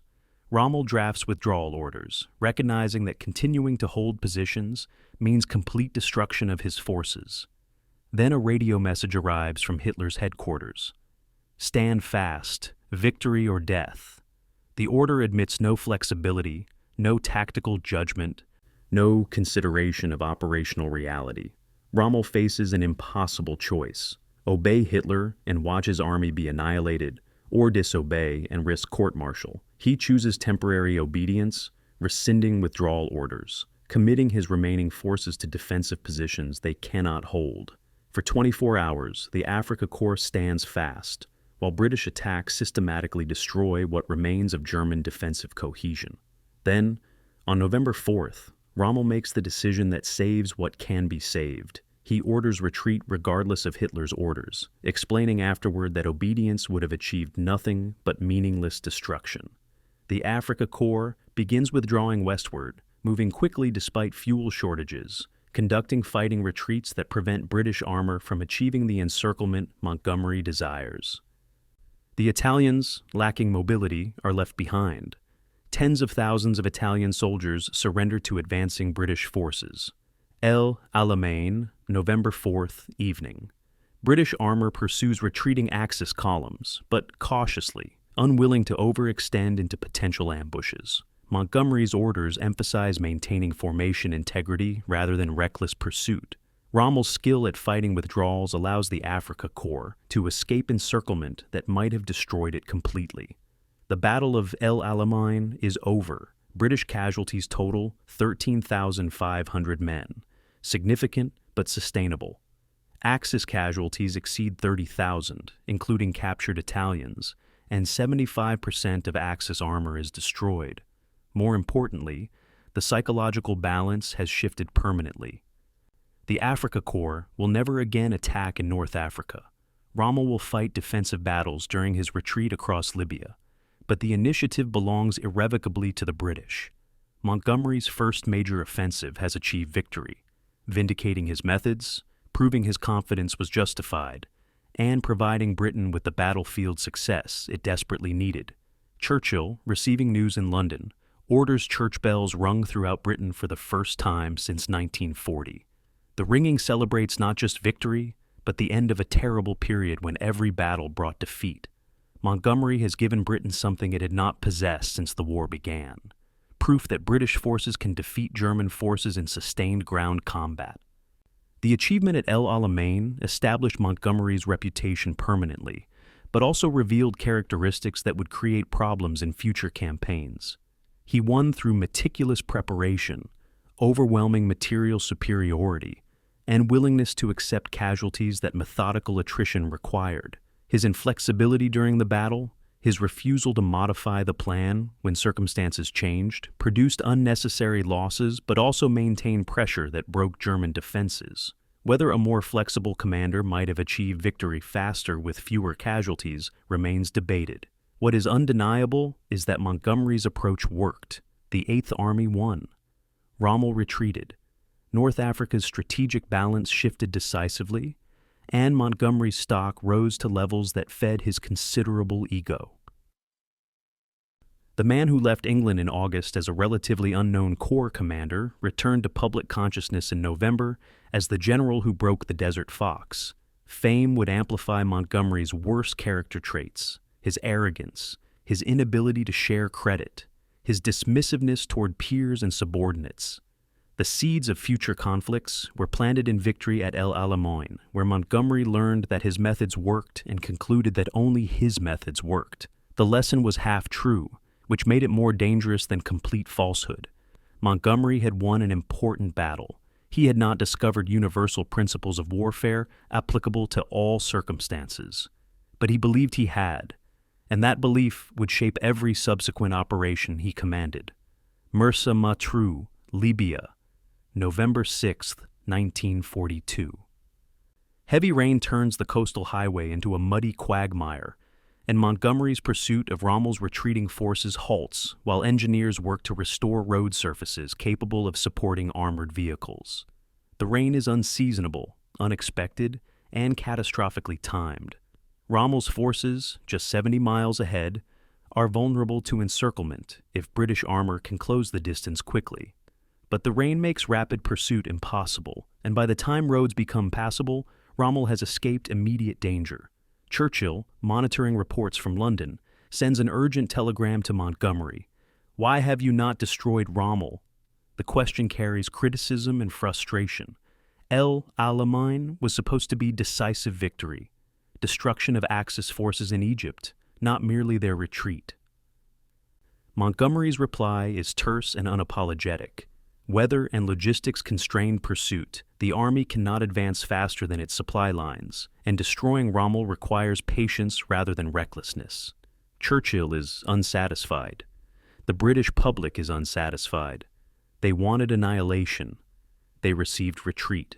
The debate about Montgomery's pursuit begins immediately and has continued among military historians for 8 decades. The criticism of Montgomery's pursuit rests on several arguments. First, Rommel's forces were genuinely vulnerable in early November, lacking fuel, ammunition, and cohesion, potentially subject to encirclement if British forces had pursued aggressively, regardless of supply difficulties. Second, previous commanders who advanced cautiously had always given Rommel time to recover and counterattack, suggesting that caution in the desert consistently produced strategic failure.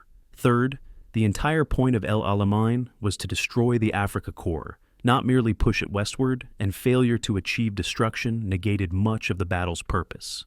Fourth, American forces were landing in Morocco and Algeria as part of Operation Torch, creating strategic opportunity to trap Rommel between British advancing from the east and Americans advancing from the west. Aggressive pursuit might have achieved this trap. Critics point to specific decisions where Montgomery could have taken risks that might have paid off. Cutting across the desert to block Rommel's retreat route, committing armor to pursuit despite supply difficulties, authorizing more aggressive tactics by subordinate commanders. Each decision represented choice between safety and opportunity. Montgomery consistently chose safety. Staff meeting, November 10, 1942. Montgomery explains his pursuit doctrine to frustrated Corps commanders who want to chase Rommel aggressively. His reasoning is methodical and reveals his fundamental philosophy about warfare. First, the 8th Army's supply lines stretch hundreds of miles from Alexandria, requiring massive logistics efforts to maintain fuel, ammunition, food, and water for nearly 200,000 troops. Outrunning those supply lines means immobilizing the army through logistical exhaustion, exactly what happened to Rommel in previous offensives. Second, pursuing disorganized enemy forces sounds appealing, but typically places pursuers in positions where enemy rear guards can counterattack with advantage. Rommel is a master of the fighting withdrawal, and his anti-tank guns remain formidable even when his armor is depleted. Third, the 8th Army has not trained for pursuit operations requiring initiative and flexibility at lower command levels. British units still require careful coordination and clear orders.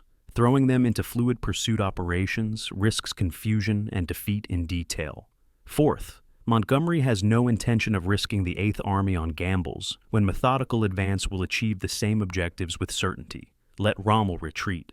We will follow at our pace, destroy his forces when we trap them against obstacles they cannot cross, and win through superior logistics rather than tactical gambling. The counter-argument defending Montgomery's caution emphasizes logistical realities that critics often ignore.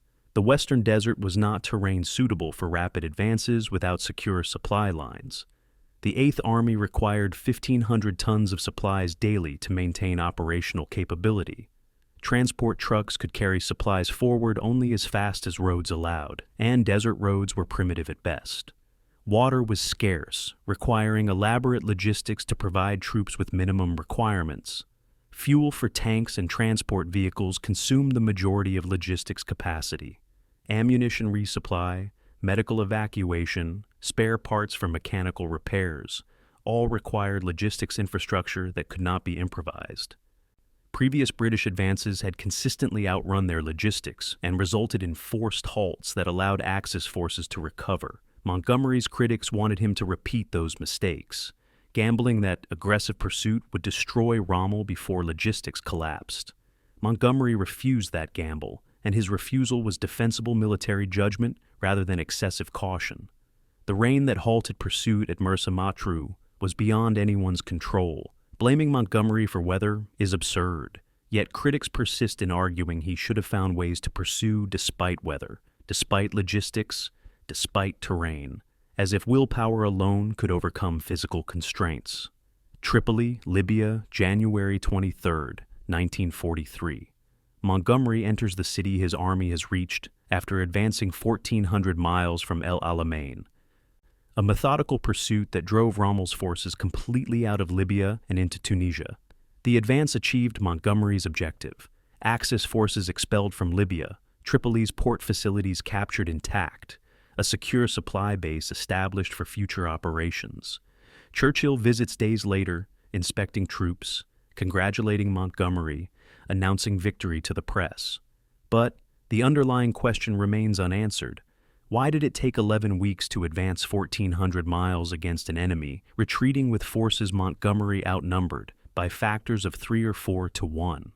Montgomery's answer is that the advance proceeded as fast as logistics allowed, that capturing each position required proper preparation and coordination, that taking risks would have produced defeats similar to those suffered by previous commanders.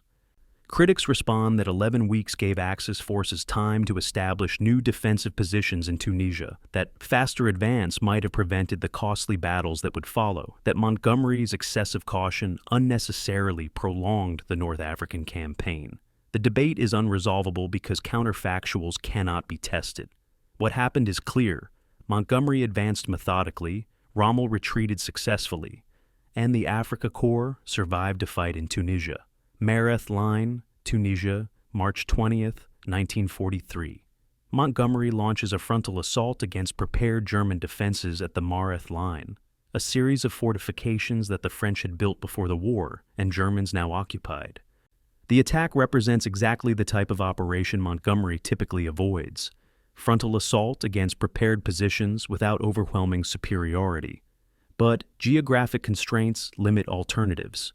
The Mareth Line anchors on the Mediterranean coast in the north and extends southward to terrain Montgomery judges unsuitable for outflanking maneuver. His plan calls for infantry breakthrough in the north, coordinated with armor exploitation. The attack bogs down within hours. German defensive fire destroys British armor, attempting to exploit infantry gains. The frontal assault, predictably, fails. Montgomery then authorizes what he had previously dismissed: a left hook through supposedly impassable terrain south of the Mareth Line, executed by the New Zealand Corps and British armor. The left hook succeeds, forcing German withdrawal from the Mareth Line. But the success came from the maneuver Montgomery initially rejected, not from the frontal assault he preferred. The incident reveals that Montgomery's vaunted tactical judgment was fallible, that he made mistakes, that subordinates sometimes offered better solutions than their commanders' rigid plans provided. Tunis, Tunisia, May 13, 1943. Axis forces in North Africa surrender, not to Montgomery's 8th Army advancing from the east, but to British 1st Army and American II Corps advancing from the west. 250,000 Axis prisoners enter captivity, effectively ending Axis presence in North Africa. Montgomery's 8th Army played supporting role in this final victory, having fought through the Mareth Line and subsequent defensive positions, but arriving too late to participate in the final encirclement. The strategic result is unambiguous. North Africa is completely controlled by Allied forces. The Mediterranean is partially reopened to Allied shipping, and launching points for invasion of southern Europe are secured. But Montgomery's role in this victory is secondary, a reality that frustrates him. His pursuit from El Alamein, while operationally successful, did not destroy the Africa Corps. That task fell to the combined pressure of multiple Allied armies converging on Tunisia. Montgomery's methodical approach worked, but did not achieve the decisive results he had promised. This pattern, victory without decisiveness, success without brilliance, will characterize most of Montgomery's subsequent operations. He delivers results, but never the dramatic breakthrough victories that define legendary commanders. Historical assessment, decades later. The debate about Montgomery's pursuit divides historians into camps that reflect broader disagreements about military leadership. One school argues that Montgomery's caution was excessive, that opportunities existed for more aggressive pursuit, that his refusal to take calculated risks unnecessarily prolonged campaigns and allowed enemies to escape destruction. This school points to comparative examples. Patton's aggressive pursuit across France in 1944, Soviet deep operations that achieved massive encirclements on the Eastern Front, even Rommel's own pursuit operations in 1940 and 1942. Montgomery's defenders argue that comparative examples are misleading, that terrain, logistics, and enemy capabilities differed fundamentally between North Africa and other theaters, that Montgomery's methodical approach minimized casualties while achieving objectives. They note that Montgomery never lost a battle as Army commander, that his casualty rates were lower than comparable American operations, and that criticism of his caution often comes from historians who have never commanded forces in combat. Both schools marshal evidence, statistics, and command decisions to support their positions. Neither can prove their case definitively. What can be established factually is that Montgomery's pursuit achieved strategic objectives while avoiding operational disasters. Rommel retreated from El Alamein to Tunisia without destroying Montgomery's forces in ambush or counterattack. The Africa Corps survived but lost strategic positions it could not reclaim. North Africa eventually fell to Allied control. Montgomery's contribution to these results was significant but not solely decisive. His methodical approach worked within its limitations. Those limitations prevented dramatic victories, but also prevented catastrophic defeats. Whether different commanders might have achieved better results, faster remains speculation. What matters historically is that Montgomery's methods defined British offensive operations for the remainder of the war, establishing patterns of careful preparation, overwhelming material superiority, and cautious exploitation that characterized British operations in Sicily, Italy, and Northwest Europe. The pursuit debate is important not because it determines Montgomery's competence, which the evidence supports, but because it reveals his philosophy: win without risk, rather than risk losing while pursuing dramatic victory.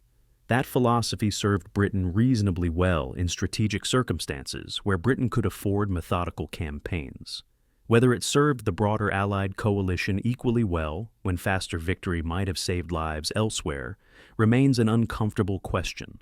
Planning Conference, Algiers, May 3, 1943. Montgomery walks into the conference room where Allied commanders are finalizing plans for Operation Husky, the invasion of Sicily, and immediately begins criticizing the plan developed over months by Anglo-American planning staffs.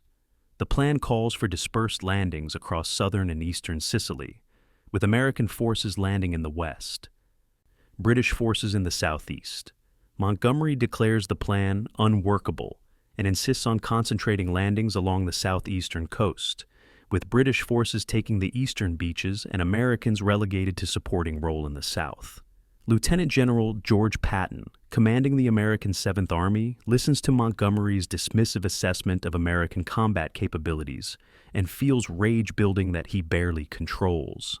Montgomery speaks as if American forces are untested amateurs requiring British supervision, ignoring that American units have already fought in North Africa and performed competently.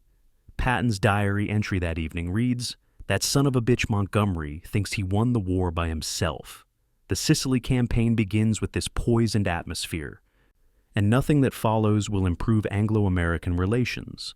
The planning conflict reflected deeper tensions within the Allied coalition about national prestige, command relationships, and operational doctrine." Montgomery genuinely believed British forces were superior to American forces in training, leadership, and tactical competence. This belief was not entirely unfounded in mid-1943. British forces had fought in the Middle East for 3 years, while most American divisions were entering combat for the first time. British tactical doctrine emphasized combined arms coordination that American doctrine was still developing. Montgomery's problem was not his assessment of relative competence, but his complete inability to express that assessment diplomatically. He lectured American commanders as if they were incompetent children. He dismissed American concerns as ignorance. He demanded operational control that subordinated American forces to British plans without acknowledging American contributions. Eisenhower, commanding the Allied theater, found himself mediating between Montgomery and Patton, between British and American staffs, spending energy on coalition politics that should have been devoted to defeating the enemy.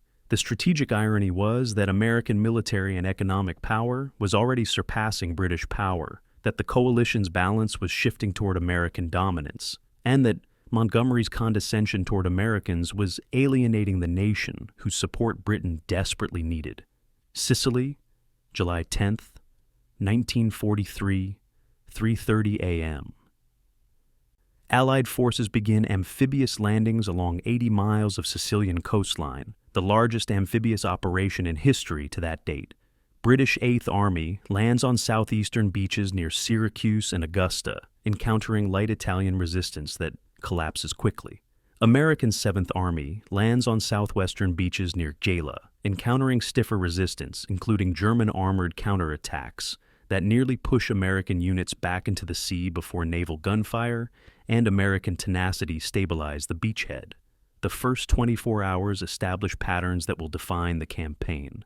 British forces advance against Italian units that frequently surrender without serious resistance. American forces fight German units committed to contesting the invasion. Montgomery interprets this as confirmation that British troops are superior, when in reality, the difference reflects German deployment decisions that concentrated their best units against American beaches. The misinterpretation reinforces Montgomery's condescension precisely when Patton's forces are demonstrating courage under difficult circumstances. Highway 124 Junction, July 13, 1943. Montgomery orders his forces to advance northward toward Messina along the Eastern Coast Highway, the most direct route to the objective. This advance requires using Highway 124, which the original plan designated as American Axis of Advance. Montgomery redirects British forces onto the American highway without consulting Patton or Eisenhower, simply informing them after issuing movement orders. American units advancing along Highway 124 suddenly encounter British units moving on the same road from different direction.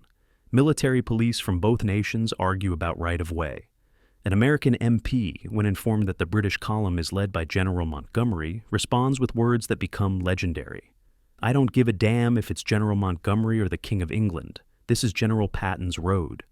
The confrontation escalates to corps level, then army level, finally requiring Eisenhower's intervention. Montgomery is forced to acknowledge his error, but the damage to Anglo-American relations is severe. American commanders now view Montgomery as not merely arrogant, but actively sabotaging Allied cooperation. The Highway 124 incident revealed Montgomery's fundamental unsuitability for coalition command. A competent coalition commander coordinates with allies, respects their operational zones, and maintains communication about movements affecting joint operations. Montgomery did none of these things. He assumed British operational needs superseded American plans, that his judgment mattered more than agreed-upon command arrangements, and that allies would accept his unilateral decisions without objection. The assumption was culturally British, reflecting imperial attitudes where British commanders expected others to defer to British leadership. It was strategically obsolete in 1943, when American forces outnumbered British forces in the Mediterranean, and when American economic power sustained the Allied war effort. Montgomery's behavior generated resentment that would poison coalition relationships for the remainder of the war. American generals who might have been willing to respect Montgomery's competence instead began actively hoping for his failure. Eisenhower, who needed Montgomery's cooperation, could neither relieve him nor control him effectively. The situation created command dysfunction that hampered operations throughout Sicily and later campaigns. Palermo, July 22, 1943. Patton's 7th Army enters Palermo, capital of Sicily. In a lightning advance across western Sicily, that captures the city and garners tremendous American press coverage. The advance is strategically questionable, driving west away from Messina rather than toward it. But it achieves Patton's objective, proving American forces can maneuver aggressively and seize major objectives. Meanwhile, Montgomery's 8th Army bogs down south of Mount Etna, unable to force German defensive positions blocking the coastal highway to Messina. German rear guards under General Hans Hube execute textbook defensive withdrawals, delaying British advances with minimal forces, while the bulk of German strength retreats northward toward the Messina Straits, and eventual evacuation to mainland Italy. Montgomery's methodical approach, so successful at El Alamein, proves ineffective in Sicilian terrain that favors defense. His inability to adapt tactics to circumstances frustrates British commanders and delights American commanders who watch Montgomery's advance stall while American forces maneuver successfully. The tables have turned. Americans are demonstrating tactical flexibility that Montgomery lacks. Messina, August 17, 1943. Patton's forces enter Messina hours before Montgomery's forces, and Patton ensures American press photographers are present to document the moment. Patton greets Montgomery's arrival with calculated courtesy that barely conceals triumphant satisfaction. Montgomery has been beaten to the objective by the American general he dismissed as inferior. The humiliation is complete and public. More importantly, the strategic failure is undeniable. 100,000 German and Italian troops escaped across the Messina Straits to mainland Italy during the campaign, evacuating with equipment and vehicles that will fight against Allied forces in Italy for the next 2 years. Sicily was supposed to trap and destroy Axis forces. Instead, it became a fighting retreat that demonstrated German defensive competence and exposed Allied command dysfunction. Montgomery's responsibility for this failure is debatable. The original Allied plan dispersed forces inadequately. Eisenhower's command structure created confusion about priorities. American and British forces failed to coordinate operations that might have cut off German retreat. But Montgomery's contribution to the disaster through his arrogance, inflexibility, and inability to work cooperatively with American commanders is undeniable. Press coverage, August 1943. British newspapers dominate coverage of the Sicily campaign, emphasizing British operations and minimizing American contributions. This press bias, whether intentionally encouraged by Montgomery or simply reflecting British journalistic perspectives, infuriates American commanders and the American public. Statistics tell a different story from the press coverage. American forces captured more territory, inflicted higher casualties on enemy forces, and reached Messina first. Yet, British press portrays Sicily as primarily a British victory with American supporting role. The distorted coverage reflects deeper problems in Anglo-American coalition.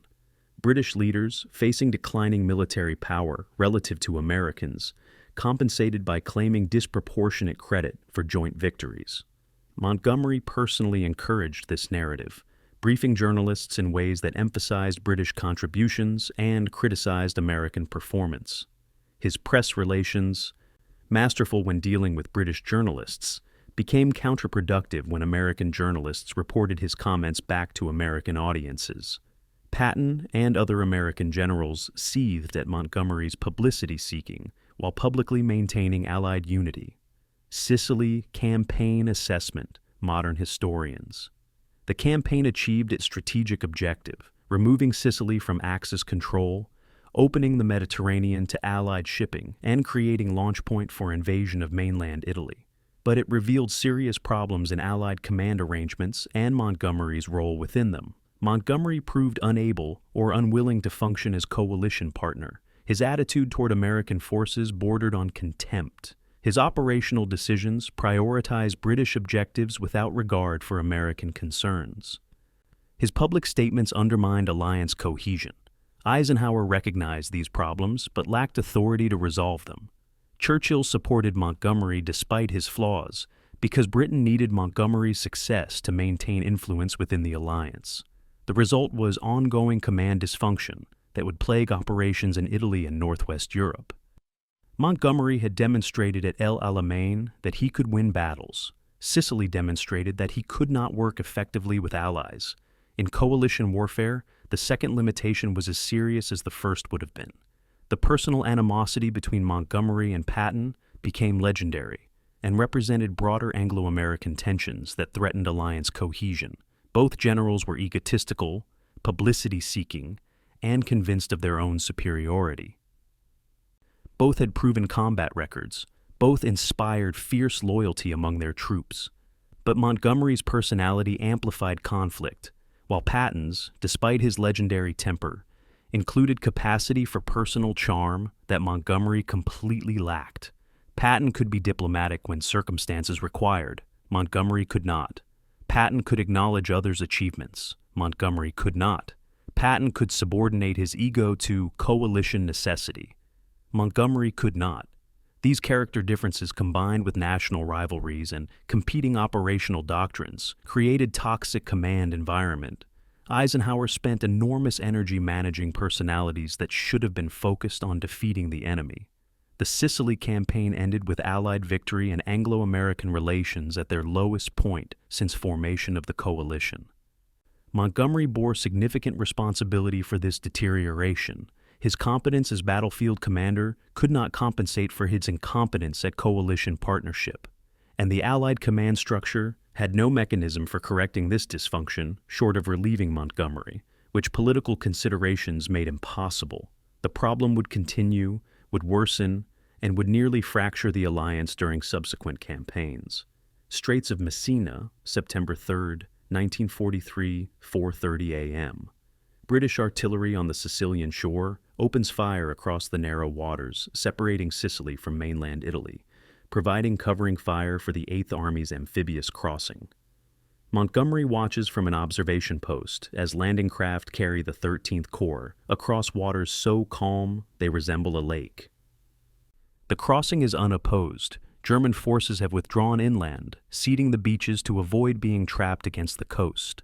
Within hours, British troops are advancing up Italian coastal roads, encountering Italian soldiers eager to surrender and German rearguards content to delay rather than defend. This is Montgomery's last opposed amphibious landing as Army commander, and it is hardly opposed at all. The ease of the crossing masks a strategic reality that will haunt the Italian campaign. Terrain in Italy favors defense so completely that attackers face nearly impossible challenges regardless of numerical superiority or tactical skill. Mountains, rivers, narrow coastal plains all create natural defensive barriers that German commanders will exploit brilliantly. The 8th Army is about to enter a campaign where Montgomery's methodical approach will prove inadequate against geography itself. The Allied strategy for Italy remained confused and contradictory throughout the campaign.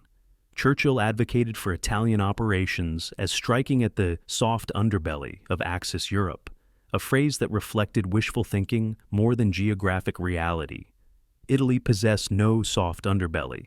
It was a peninsula of mountains and rivers where defenders could establish successive defensive lines, each requiring costly frontal assaults to overcome.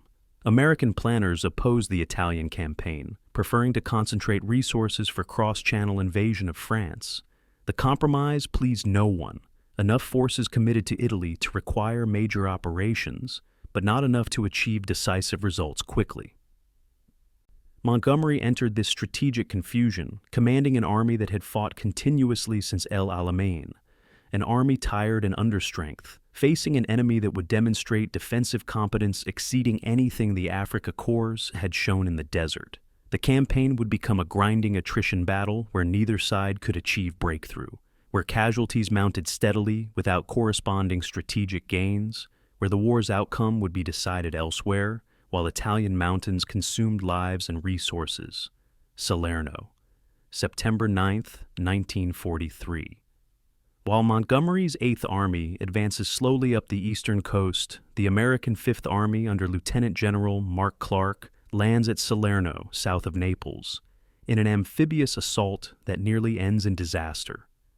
German forces under Field Marshal Albert Kesselring counterattack the Salerno beachhead with panzer divisions that almost drive American forces back into the sea.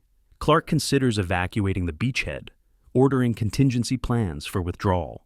Only massive naval gunfire support and desperate fighting by American infantry prevent catastrophe. Montgomery's Eighth Army, advancing from the south, is too far away to provide support. The near disaster at Salerno demonstrates the risk of amphibious operations when enemy reserves can counterattack quickly. It also demonstrates the isolation of Allied armies in Italy, separated by terrain and distance, unable to support each other effectively. Montgomery's methodical advance prioritizes security over speed, meaning he cannot race northward to relieve pressure on the Salerno beachhead. His critics argue that more aggressive advance might have drawn German forces away from Salerno. His defenders argue that hasty advance would have exposed Eighth Army to the same counterattacks that nearly destroyed Fifth Army. Foggia Airfield Complex, late September 1943. British forces capture the Foggia airfields, an objective Churchill considered strategically vital because these airfields could base heavy bombers for raids on German industrial targets in southern Europe and the Balkans. The capture represents one of Eighth Army's significant achievements in Italy, securing air bases that will contribute to Allied strategic bombing campaigns. But the advance to Foggia exhausts Montgomery's forces, stretching supply lines and reducing combat effectiveness through continuous operations. The Eighth Army needs rest, reinforcement, and resupply. Instead, it receives orders to continue advancing, to maintain pressure on retreating German forces, to seize objectives before Germans can establish new defensive lines. Montgomery protests that his army requires time to rebuild combat power. Alexander, commanding Allied forces in Italy, insists that operational tempo must be maintained. The disagreement reflects fundamental differences in operational philosophy. Montgomery believes armies require methodical preparation between operations. Alexander believes continuous pressure prevents enemy recovery. Both commanders are partially correct, but the result is compromise that achieves neither adequate rest nor sustained offensive tempo. Sangro River, November 20th, 1943. Montgomery launches Operation Encroach, an offensive designed to break through German defensive positions along the Sangro River and advance to Pescara. The operation represents Montgomery's last major battle as Eighth Army commander, and it demonstrates all the limitations of his approach in Italian terrain.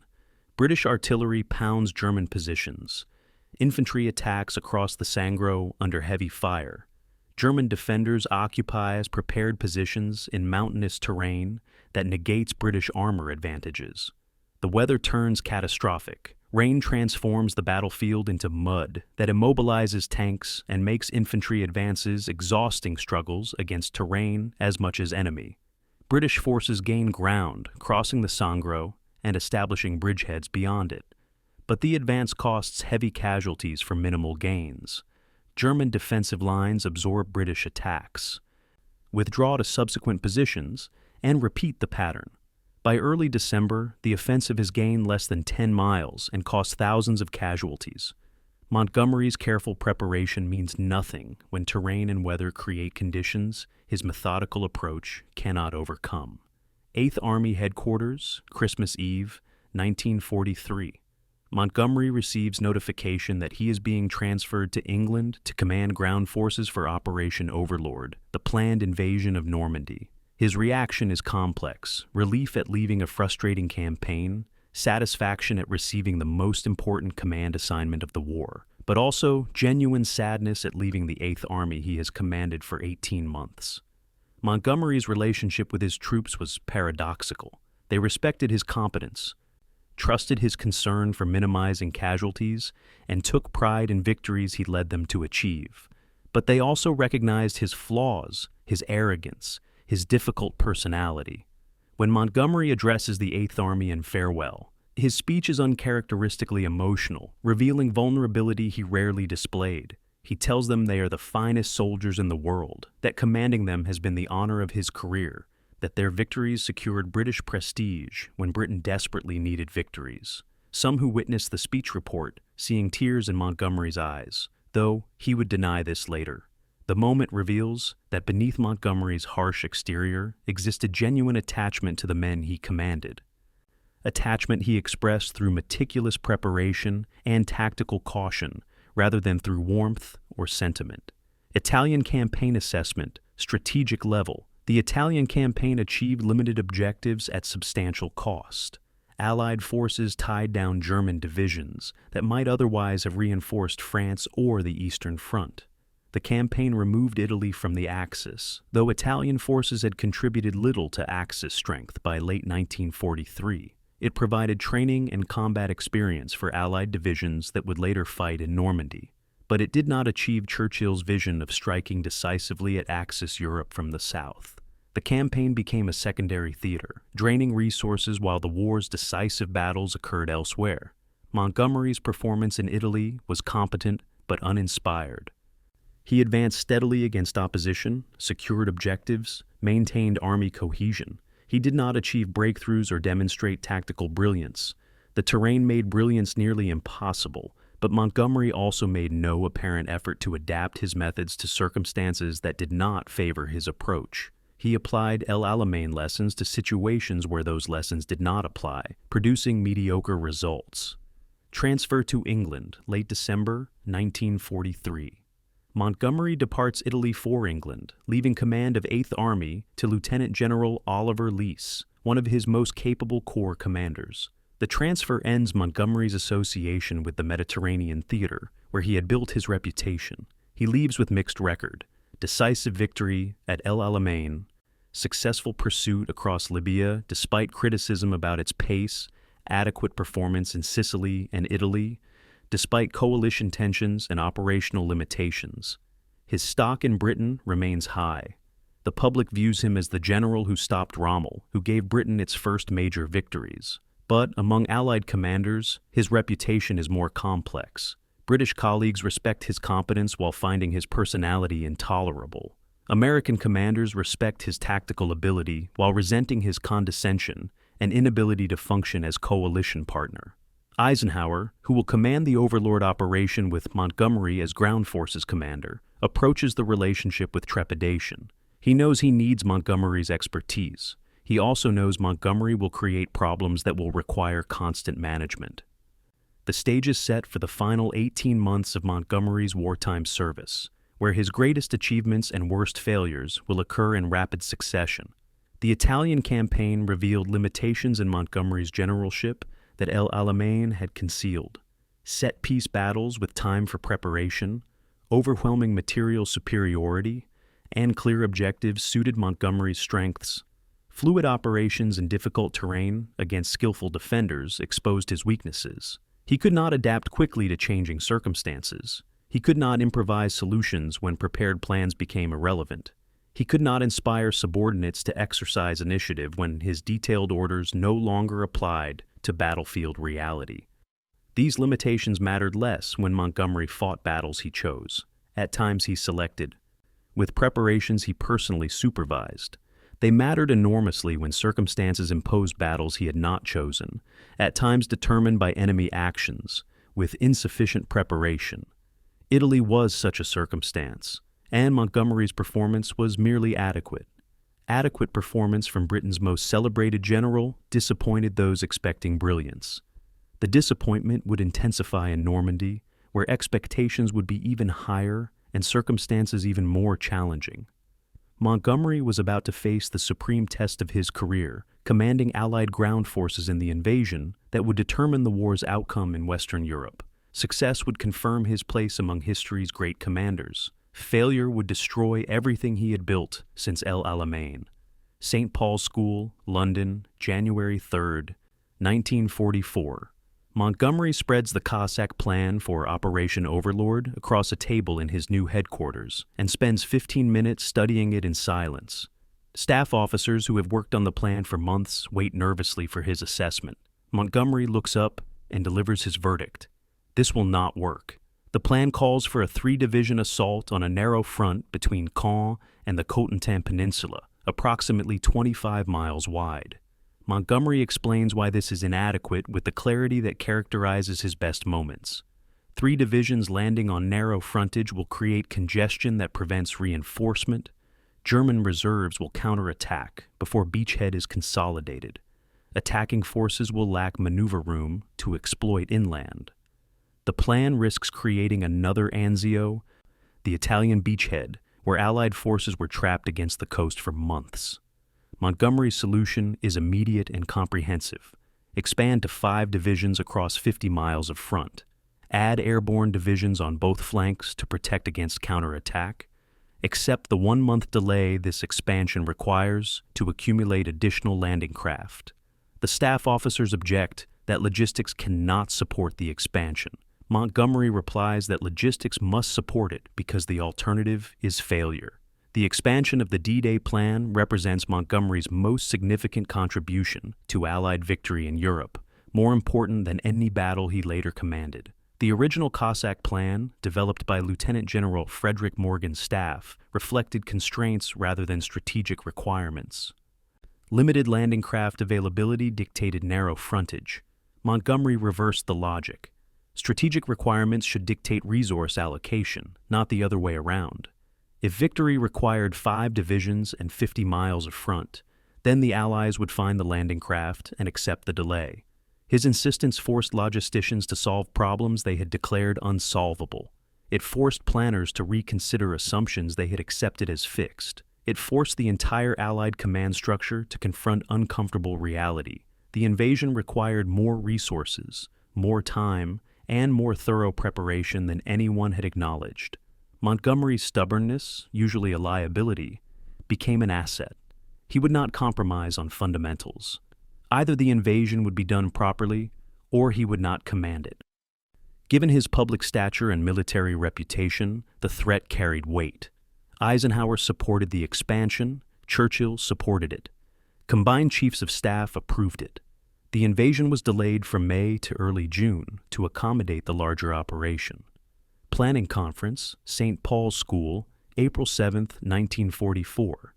King George VI, Winston Churchill, Eisenhower, and senior Allied commanders gather for Montgomery's detailed briefing on the invasion plan. Montgomery uses a sand table model of the Normandy coast, walking around it with a pointer, explaining each phase with confident precision. The American First Army under Lieutenant General Omar Bradley will land on Utah Beach and Omaha Beach in the west, securing the Cottonton Peninsula and Cherbourg Port. The British Second Army under Lieutenant General Miles Dempsey will land on Gold Beach, Juno Beach, and Sword Beach in the east, capturing Caen and threatening German communications. Airborne divisions will drop on both flanks. The American 82nd and 101st Airborne protecting Utah Beach. The British 6th Airborne protecting Sword Beach. Montgomery predicts D-Day objectives with specificity. Caen captured by nightfall. British forces pushing inland to Falaise within days. American forces securing Cherbourg within 2 weeks. The confidence in his voice, the detail in his planning, the clarity of his presentation, all reassure an audience deeply anxious about the invasion's risks. If Montgomery says it will work, perhaps it will work. The April briefing demonstrated Montgomery's strengths as operational planner and his emerging weakness as predictor of timelines. His analysis of German defensive capabilities, Allied force requirements, and phase-by-phase operational development was brilliant. His understanding of logistics, coordination between services, and command relationships was comprehensive. But his timeline predictions reflected optimism disconnected from realistic assessment of German resistance and terrain challenges. Sion would not fall on D-Day. It would not fall in days. It would require 6 weeks of brutal fighting. Montgomery either genuinely believed his optimistic timeline or deliberately overstated Allied capabilities to maintain morale. Either interpretation creates problems. If he believed his timeline, his judgment was flawed. If he deliberately overstated capabilities, his honesty was compromised. The answer probably combines both. Montgomery believed superior preparation and material advantage would produce rapid success, and he reinforced that belief with predictions designed to inspire confidence. The habit of optimistic prediction would haunt him when reality diverged from forecast, and critics accused him of dishonesty about plans that failed. Final briefing, St. Paul's School, May 15, 1944. Montgomery addresses thousands of officers who will lead the invasion, delivering what many remember as the finest speech of his career. He explains the plan, the preparations, the immense material superiority the Allies possess. Then he shifts tone, speaking directly to junior officers who will lead men onto beaches under fire. We will be successful, not because we are braver than the Germans, but because we are better prepared, better supplied, better supported. Every detail has been planned, every contingency has been addressed. You know your tasks, your men are ready, the enemy cannot stop us.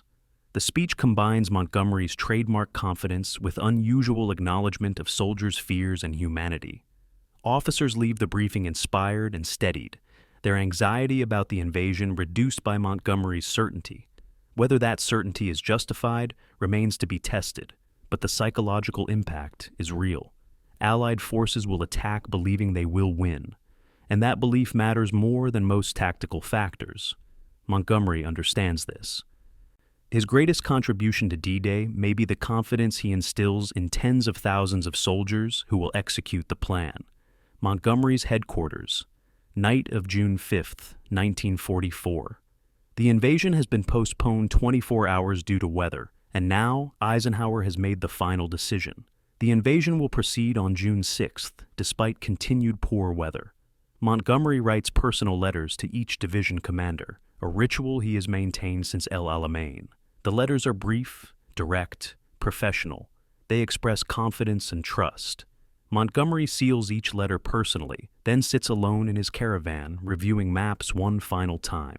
Staff officers, observing from a distance, note that he appears calm, focused, showing none of the anxiety that grips everyone else in headquarters. Whether this calm reflects genuine confidence or merely Montgomery's ability to project certainty regardless of internal doubt, no one can determine. What matters is that at this moment, with everything depending on decisions made over the past months, Montgomery believes the plan will work. He has done everything in his power to ensure success.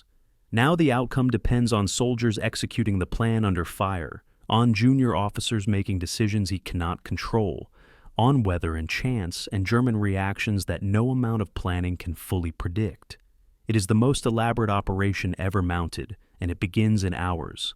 Allied naval forces, early morning, it's June 6, 1944. 5,000 ships and landing craft cross the English Channel, carrying 150,000 troops toward Normandy beaches. The weather is marginal, but improving. Allied air superiority is complete. German coastal defenses are compromised by months of Allied bombing and deception operations that convinced German high command the invasion would strike Pas de Calais rather than Normandy. Every advantage Montgomery insisted upon exists. 5 divisions landing across 50 miles, airborne protection on flanks, overwhelming naval gunfire support, air cover preventing German reinforcement. The preparation has been as thorough as human effort can achieve. At 6:30 a.m., the first wave hits the beaches. On Utah Beach, American forces land with minimal casualties, achieving surprise and overwhelming Italian and German defenders quickly. On Omaha Beach, American forces encounter determined German resistance and suffer terrible casualties. The landing nearly failing before soldiers and junior officers create improvised assaults that finally break German positions by afternoon. On British and Canadian beaches, landings succeed with casualties lower than planners feared. By evening, all 5 beachheads are secured. Over 150,000 Allied troops are ashore. The invasion has succeeded. Montgomery's plan has worked. The success of D-Day vindicated Montgomery's insistence on expanding the invasion force and delaying until preparations were complete. The narrow front assault that the original Cossack plan proposed would almost certainly have failed, creating congestion that German counterattacks could have exploited. The 5-division assault across 50 miles prevented such disaster, giving Allied forces maneuver room and redundancy. When Omaha Beach nearly failed, the successful landings at other beaches ensured the invasion continued. Montgomery's contribution to this success was fundamental. He identified fatal flaws in the original plan. He demanded corrections despite opposition from logistics staffs who claimed expansion was impossible. He supervised detailed preparation that left nothing to chance where planning could eliminate chance. He instilled confidence in troops and commanders who would execute the operation. These contributions exceeded any single battle victory Montgomery achieved. D-Day represented military planning at its finest, and Montgomery deserves substantial credit for its success. Yet, within weeks, that credit would evaporate as the Normandy campaign exposed every flaw in Montgomery's character and created conflicts that nearly destroyed his career. Juno Beach, June 6th, 6:30 p.m. Montgomery comes ashore from a destroyer, walking along the beach where Canadian forces landed that morning, inspecting defensive positions, speaking with soldiers, projecting calm confidence to troops still processing the trauma of combat. Photographers capture images of Montgomery on D-Day, fulfilling his understanding that leadership in modern warfare requires visible presence and symbolic reassurance. He establishes his headquarters just inland from the beach, deliberately positioning himself close to frontline troops rather than in the comfortable rear area facilities available. The gesture is calculated and effective. Soldiers see their army commander sharing their dangers and draw confidence from his presence. Montgomery's performance on D-Day and immediately afterward represents his leadership at its best. Thorough preparation, calm execution, visible presence, confident communication. If only he could maintain this standard. If only success did not trigger the arrogance and dishonesty that would characterize the following weeks. D-Day was Montgomery's greatest triumph. What came after would nearly destroy everything he had achieved. The Normandy campaign was about to reveal that winning the battle to get ashore was easier than winning the battle to break out from the beachhead. And in that battle, Montgomery's flaws would matter more than his strengths. Caen, France, June 6, 1944, 11:30 p.m. British and Canadian forces occupy positions several miles short of Caen. The city Montgomery predicted would fall by nightfall. German resistance has been stronger than expected. The 12th SS Panzer Division, composed of fanatical Hitler Youth formations, has counterattacked British advances with suicidal courage, stopping the drive toward Caen before it could gather momentum. Montgomery's headquarters issues reports stating that D-Day objectives have been achieved, carefully avoiding specific mention of Caen. Staff officers who question this characterization are told that Caen was always intended as a long-term objective, not a D-Day goal. Yet Montgomery's own briefings in April and May explicitly identified Caen as a D-Day objective. The discrepancy creates the first seeds of doubt about Montgomery's honesty regarding his plans. Did he genuinely believe Caen would fall on D-Day, making his prediction an error of judgment? Or is he now revising his stated objectives to claim success when plans have failed? The question will haunt the Normandy campaign and damage Montgomery's credibility with superiors and subordinates alike. Normandy beachhead, June 13, 1944.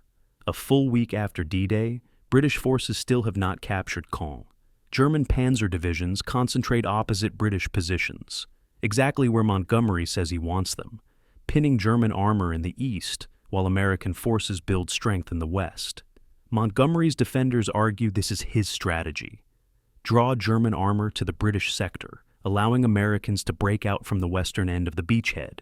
His critics argue he is rationalizing failure, claiming as strategy what is actually German defensive success. The truth is probably somewhere between. Montgomery genuinely intended to capture Caen quickly and use it as a pivot for British advances toward Falaise and the Seine. German resistance prevented this. Montgomery then adapted his narrative, claiming the failure to take Caen was deliberate strategy to fix German armor. The adaptation was tactically sound, but presented dishonestly, poisoning relationships with colleagues who resented being told that failures were actually successes according to plans they had never seen. Operation Epsom, June 26, 1944. Montgomery launches a major offensive west of Caen, attempting to envelop the city from the flank and establish crossings over the Odon River. British and Scottish divisions attack behind massive artillery preparation, advancing several miles against fierce German resistance. The 15th Scottish Division reaches the Odon and establishes a bridgehead. Then German panzer reserves counterattack with force that stops the British advance and threatens to cut off units that have pushed too far forward. Montgomery halts the offensive after 3 days, claiming it achieved its objective of drawing German reserves into battle. British casualties exceed 4,000. Territorial gains are minimal. Caen remains in German hands. The pattern has been established. British offensives achieve limited gains at high cost. German defenses absorb attacks and counterattack. Montgomery claims each operation was successful, regardless of whether objectives were achieved. The hedgerow country of Normandy, called bocage by the French, creates terrain that favors defense almost as completely as Italian mountains. Small fields surrounded by earthen banks and thick hedges create natural fortifications that machine guns and anti-tank weapons defend easily, while attackers struggle to coordinate combined arms assaults across compartmented terrain. Press relations, early July 1944. British and American war correspondents begin questioning Montgomery's explanations of Normandy operations.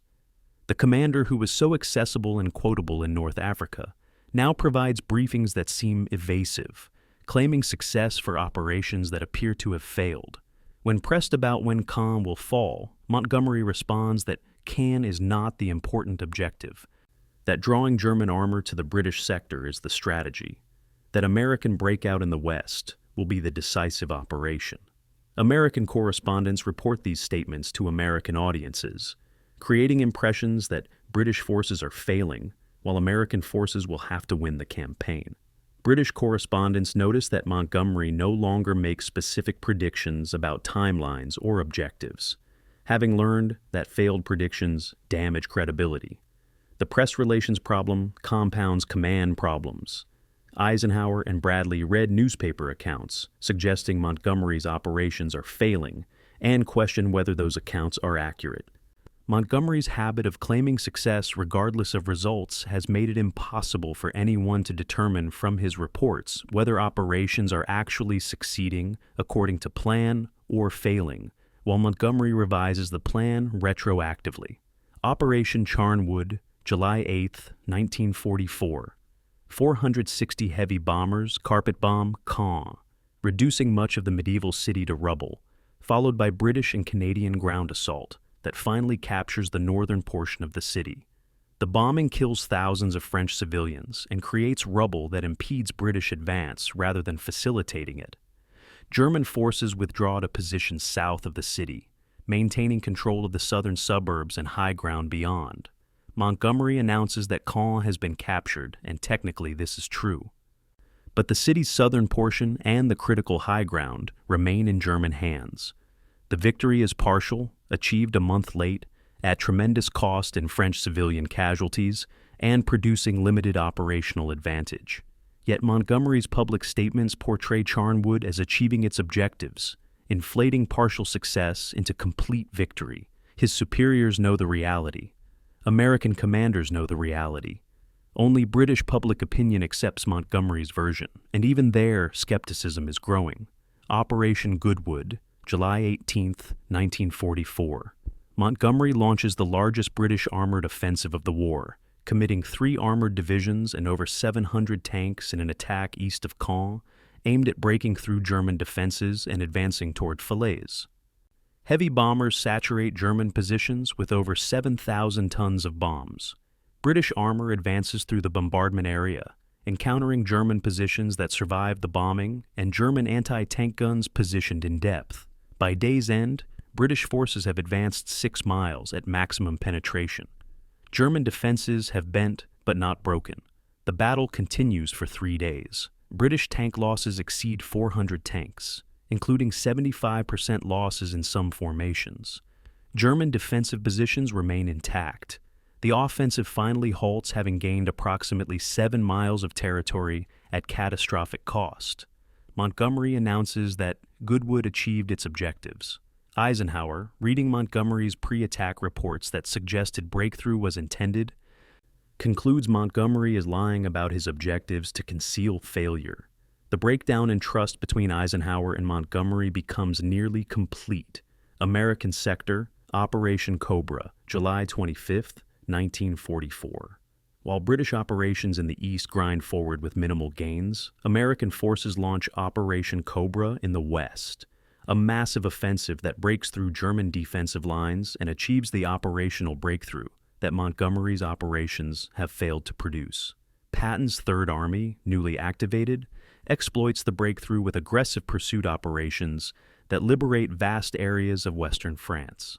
By early August, American forces have broken out of Normandy and are racing east and south, while German forces struggle to contain the collapse of their western flank. The irony is complete.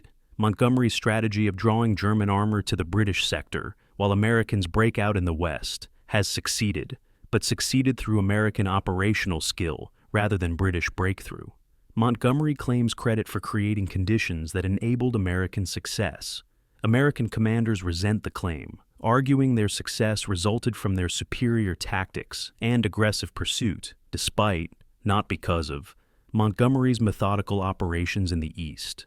The truth, as usual, is complex. German armor was concentrated opposite British positions, reducing resistance American forces faced. But American breakthrough tactics and exploitation speed exceeded anything Montgomery's forces demonstrated. Both contributions mattered. Neither side will acknowledge the other's contribution. Falaise Pocket, August 8th through 19th, 1944. German forces retreating from Normandy become trapped in a pocket near Falaise, surrounded by Canadian forces advancing from the north, American forces advancing from the south, and British forces pressing from the west. Over 300,000 German soldiers are encircled, presenting opportunity for their complete destruction. But coordination problems between American and British Canadian forces create gaps in the encirclement. Montgomery orders Canadian forces to close the pocket from the north. American commanders want their forces to close it from the south. Eisenhower attempts to coordinate, but confusion over command responsibilities creates delays. The gap between Canadian and American forces, the Falaise Gap, remains open for crucial days while German forces stream through it. Estimates suggest between 20,000 and 40,000 German soldiers escape before the pocket is finally closed on August 19th. 50,000 Germans are captured, and thousands more are killed in the pocket. But the failure to close the gap faster allows significant German forces to escape destruction. Montgomery bears substantial responsibility for this failure through hesitant command and poor coordination with American forces. The escaped German forces will fight again in the battles for the German frontier. Press conference, American correspondence, August 21st, 1944. Patton privately tells American reporters, "Montgomery's stuck again. We had to bail him out just like in Sicily." The comment, repeated to British journalists, creates diplomatic crisis that requires Eisenhower's intervention. Patton is ordered to retract his statement and apologize. He does so publicly while maintaining privately that his assessment was accurate. British commanders respond with their own private criticisms of American tactical methods and casualties. The Anglo-American alliance, already strained by personality conflicts and national rivalries, approaches breaking point. Eisenhower spends enormous energy mediating between Montgomery and his American subordinates, energy that should be devoted to destroying German forces and winning the war. Churchill intervenes from London, warning Montgomery that his command position is at risk, that criticism from American commanders is reaching Roosevelt, that political considerations may force his relief regardless of military performance. Montgomery writes a grudging letter to Eisenhower, acknowledging that his public statements have created problems, promising better coordination, but never actually apologizing for behavior that has poisoned coalition relationships. Normandy Campaign Assessment, Modern Historians. The campaign achieved its strategic objective. German forces in France were defeated, Paris was liberated, and Allied forces advanced to the German frontier. But the cost exceeded predictions, and the timeline stretched far beyond Montgomery's optimistic forecasts. British and Canadian casualties totaled over 83,000. American casualties exceeded 124,000. German casualties were substantially higher, and Germany lost equipment and trained soldiers it could not replace. The campaign demonstrated both the effectiveness and limitations of Allied material superiority. Overwhelming firepower eventually broke German defenses, but terrain and German defensive skill made breakthrough difficult and costly. Montgomery's role remains debated. His supporters argue he fought the battle exactly as intended, drawing German armor to the British sector while Americans exploited in the West. His critics argue he failed to take Caen on schedule, failed to achieve breakthrough his pre-battle statements promised, and then dishonestly claimed failures were according to plan. The documentary evidence supports critics. Montgomery's pre-D-Day briefings clearly stated objectives that were not achieved on promised timelines. His post-battle claims that delays were intentional contradict his own planning documents. Whether the failures resulted from poor planning or from German defensive capability exceeding Montgomery's predictions, his decision to claim retroactively that everything went according to plan destroyed trust with superiors and subordinates. The Normandy campaign demonstrated that Montgomery could win battles through material superiority and methodical pressure. It also demonstrated that he could not be trusted to report honestly about whether operations succeeded or failed according to actual plans. This credibility deficit would haunt him through the war's final campaigns. Brussels, Belgium, September 10, 1944. Montgomery presents Operation Market Garden to Eisenhower with evangelical enthusiasm that startles staff officers who have never seen their normally controlled commander display such excitement.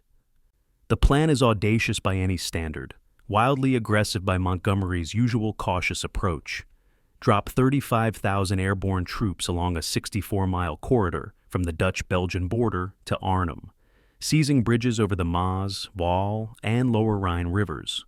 British XXX Corps will drive up the single highway connecting the bridges, relieving each airborne position in sequence, finally crossing the Rhine at Arnhem and advancing into the North German plain toward the Ruhr. If successful, Market Garden will outflank the Siegfried Line, establish Allied forces across Germany's last major natural barrier, and potentially end the war before Christmas. If it fails, tens of thousands of airborne troops will be trapped behind German lines, cut off from relief, likely destroyed. The plan violates every principle of Montgomery's usual methodology. It depends on speed rather than methodical preparation, on audacity rather than overwhelming superiority, on assumption that German resistance will collapse rather than calculating what happens if Germans resist effectively. Montgomery insists the plan will work. He needs it to work. His reputation depends on achieving dramatic success after the Normandy frustrations. The motivation for Market Garden was partly military, partly political. Militarily, Montgomery argued that concentrated thrust into Germany from the north offered better prospects than Eisenhower's broad front advance that Montgomery considered too dispersed to achieve breakthrough. Politically, Montgomery needed to demonstrate British relevance as American forces increasingly dominated Allied operations. Market Garden would be primarily British operation, commanded by Montgomery, executed by British airborne and armored forces with American airborne support. Success would restore British prestige and validate Montgomery's strategic judgment against Eisenhower's competing approach. These motivations clouded Montgomery's judgment, leading him to approve a plan that contradicted his usual insistence on careful preparation and overwhelming superiority. Market Garden required everything to go right: airborne drops succeeding on schedule, Dutch resistance intelligence being accurate, German forces being too weak to counterattack effectively, XXX Corps advancing 64 miles in 48 hours on a single highway, bridges being captured intact and held until relief arrived. The plan assumed best-case scenarios for everything, when Montgomery's usual approach assumed worst-case scenarios and planned accordingly. The contradiction should have warned him. It did not. Intelligence briefing, September 12, 1944. Dutch resistance reports and aerial reconnaissance photographs indicate two SS Panzer divisions, the 9th and 10th, are refitting near Arnhem, exactly where British 1st Airborne Division will drop. Staff officers bring this intelligence to Montgomery's headquarters, warning that dropping paratroopers onto SS Panzer divisions contradicts every principle of airborne operations. Airborne forces are lightly equipped infantry who depend on surprise and speed to seize objectives before enemy reinforcements arrive. Dropping them near panzer divisions means they will face armored counterattacks within hours, likely overwhelming their light weapons before XXX Corps can arrive. Montgomery and his staff dismiss the warnings. The intelligence, they argue, is uncertain. The panzer divisions are probably remnants, under strength and poorly equipped. Even if the divisions exist, They will not react quickly enough to threaten the operation. Each objection to the intelligence is rationalized away.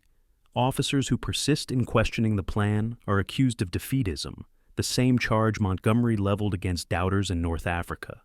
But this time, the doubters are correct and Montgomery is wrong. The intellectual arrogance that served him at El Alamein by instilling confidence now blinds him to genuine operational dangers that proper planning should address. September the 17th, 1944, 1 o'clock p.m. Operation Market Garden begins with the largest airborne operation in history. American 82nd and 101st Airborne Divisions drop near Nijmegen and Eindhoven, securing bridges over the Maas and Waal rivers. British 1st Airborne Division, commanded by Major General Roy Urquhart, drops near Arnhem, attempting to secure the bridge over the Lower Rhine. The American drops succeed largely according to plan. The British drop encounters immediate problems. Drop zones are located too far from the Arnhem Bridge, requiring several hours of movement to reach the objective. German reaction is far faster than intelligence predicted. The 9th and 10th SS Panzer Divisions were indeed near Arnhem, were indeed combat effective, and react with speed and violence that shatter British airborne plans. Lieutenant Colonel John Frost's 2nd Battalion reaches the northern end of Arnhem Bridge and establishes defensive positions. The rest of 1st Airborne Division becomes pinned down fighting German forces between drop zones and the bridge. What was supposed to be rapid seizure of the bridge becomes street fighting in Arnhem against SS troops supported by armor. The British paratroopers fight with extraordinary courage, but courage cannot overcome tanks when paratroopers possess only light anti-tank weapons. Hell's Highway, September 19th, 1944. XXXX Corps, led by the Guards Armored Division, advances up the single highway connecting the bridges, the road the troops name Hell's Highway for obvious reasons. German forces attack the column from both flanks, using terrain that parallels the highway to infiltrate between British positions, cutting the highway repeatedly, destroying supply vehicles. The advance that Montgomery's plan required to cover 64 miles in 48 hours instead takes days to reach Nijmegen, 40 miles from the start line. Each bridge requires fighting to secure. American paratroopers at Nijmegen conduct one of the war's most heroic actions, crossing the Waal River in flimsy assault boats under intense fire to capture the northern end of the Nijmegen Bridge, allowing XXX Corps to continue advancing. But the delays have doomed Frost's battalion at Arnhem. By September 20th, 3 days into the operation, German forces have isolated Frost's position and are systematically destroying his defensive perimeter with armor and artillery that British paratroopers cannot answer. Frost's battalion holds the bridge for 4 days, twice as long as planners expected them to need. But XXX Corps does not arrive in time. Arnhem, September 25th, 1944. British and Polish forces evacuate what remains of 1st Airborne Division across the Lower Rhine under cover of darkness, abandoning Arnhem to German control. Of the 10,000 British airborne troops who dropped at Arnhem, approximately 2,000 escape. The remainder are killed or captured. The evacuated survivors are physically and psychologically shattered, having fought for 9 days against overwhelming German forces without adequate support. Market Garden has failed completely in its primary objective. The bridge at Arnhem was never secured. Allied forces never crossed the Lower Rhine. The operation that was supposed to end the war by Christmas has instead cost 17,000 Allied casualties, including 8,000 British airborne troops killed or captured, and achieved nothing strategic. The corridor to Nijmegen is so narrow and vulnerable that it cannot support offensive operations beyond that point. German forces retain control of the Netherlands north of the Rhine. The war will continue, and Montgomery must somehow explain how an operation he insisted would succeed has instead produced catastrophic defeat. Montgomery's headquarters, September 26, 1944. Montgomery's first statement about Market Garden claims the operation was 90% successful, that objectives were achieved except for the final bridge at Arnhem, that the operation was worth attempting despite its failure. Staff officers listening to this assessment are incredulous.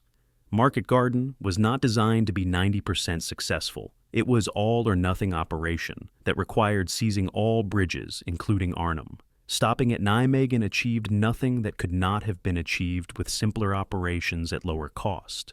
Claiming 90% success for total strategic failure reveals Montgomery's inability to acknowledge error, to accept responsibility for decisions that cost thousands of lives, to learn from failures by first admitting they were failures. This response, more than the operation's failure itself, damages Montgomery's credibility with colleagues who might have forgiven an ambitious plan that failed but cannot forgive dishonesty about the failure. Eisenhower, Bradley, and other Allied commanders conclude that Montgomery cannot be trusted to assess his own operations objectively, that his reports of success or failure are unreliable, that independent verification is required for any claims Montgomery makes about operational results. Historical assessment, decades later. Market Garden remains one of the war's most controversial operations, studied exhaustively by military historians seeking to understand how such a flawed plan received approval and execution. The operation's failure resulted from multiple causes: intelligence warnings ignored, inadequate planning time, over-optimistic assumptions about German weakness, insufficient ground force strength to relieve airborne forces, and fundamental contradiction between the plan's ambitious objectives and Montgomery's usual methodical approach. But the deepest cause was Montgomery's psychological state in September 1944. After Normandy's frustrations, after weeks of criticism about his failure to achieve breakthrough, after growing American dominance of Allied operations, Montgomery needed dramatic success to restore his reputation and Britain's prestige. Market Garden offered that opportunity. Montgomery convinced himself it would work because he needed it to work, not because objective analysis supported success. This failure of judgment, rooted in ego and ambition rather than professional assessment, cost thousands of lives and damaged Allied strategic position by consuming resources that could have been used more effectively elsewhere. Montgomery never fully acknowledged his responsibility. He blamed inadequate intelligence, insufficient priority given to the operation, failures by subordinates, everything except his own decision to approve and execute a plan that violated his own principles of warfare. The tragedy of Market Garden extended beyond the military failure. The Dutch civilians who supported the operation, who provided intelligence and assistance to Allied forces, suffered terrible reprisals when German forces regained control. The hunger winter that followed in the Netherlands caused thousands of civilian deaths from starvation that might have been prevented if Allied liberation had succeeded. British and Polish airborne forces suffered losses from which they never recovered, ending their effectiveness as military formations. Allied strategic momentum, so promising in September after the breakout from Normandy, dissipated as resources and attention were consumed by the Market Garden disaster and its aftermath. The failure extended the war, gave Germany time to recover and establish defenses along the Rhine, and ultimately cost more lives than were lost in the operation itself. Montgomery's responsibility for these consequences should have ended his career. It did not, because Churchill and British political leadership could not afford to relieve Britain's most famous general despite his failures. Montgomery would command through the war's end, would achieve final victories in Germany. But Market Garden permanently tarnished his reputation. He would never again enjoy unquestioned authority or unchallenged respect. The operation that was supposed to end the war by Christmas instead demonstrated that even capable commanders fail when ambition overrides judgment. Brussels, Belgium, October 10th, 1944. Montgomery composes a message to Eisenhower that crosses every boundary of military protocol and alliance diplomacy.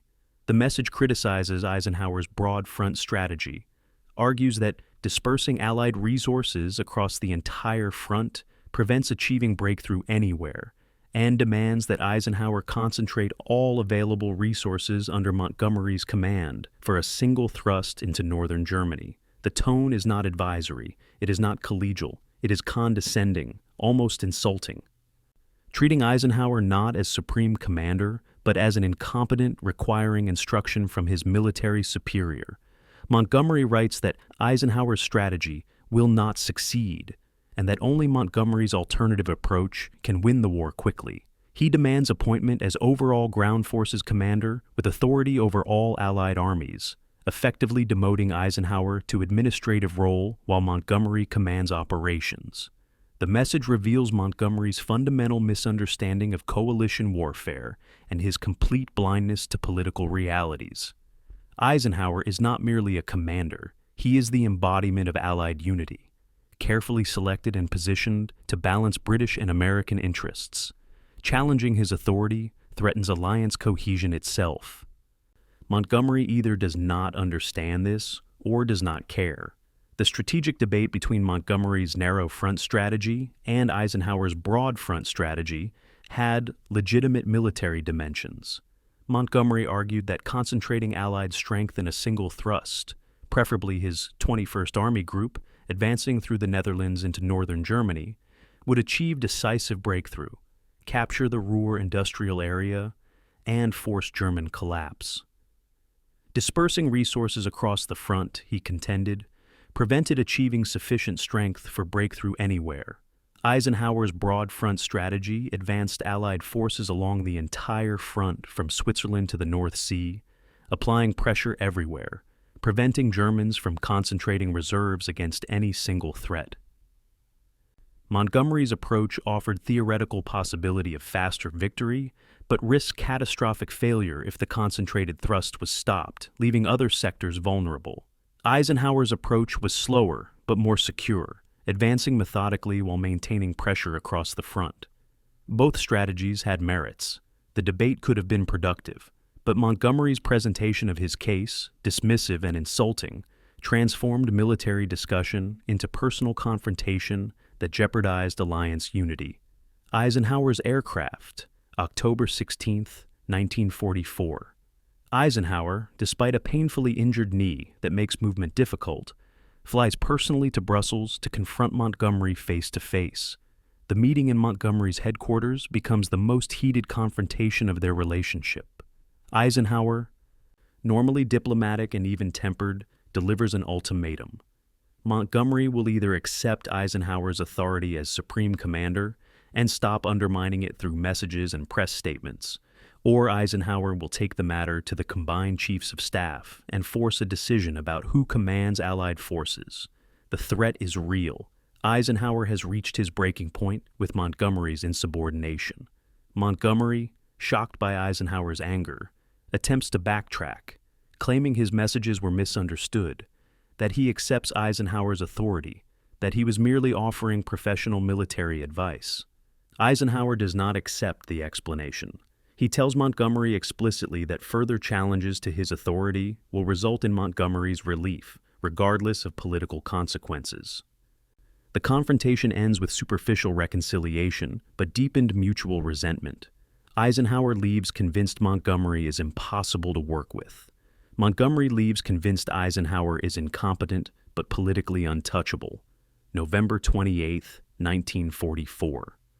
Montgomery sends a telegram to Field Marshal Alan Brooke, chief of the Imperial General Staff, complaining that Eisenhower does not understand strategy and lacks the military competence to command Allied forces effectively. Montgomery urges Brooke to intervene with Churchill, to convince the combined chiefs of staff to restructure command arrangements, to essentially remove Eisenhower from operational control, and appoint Montgomery as ground forces commander. The telegram reveals Montgomery's fundamental inability to function within command structures where he is not the ultimate authority. He cannot accept subordination to commanders he considers inferior. He cannot execute plans he disagrees with without simultaneously undermining them through criticism and alternative proposals. Brooke, who understands Montgomery's personality better than anyone, responds with unusual sharpness.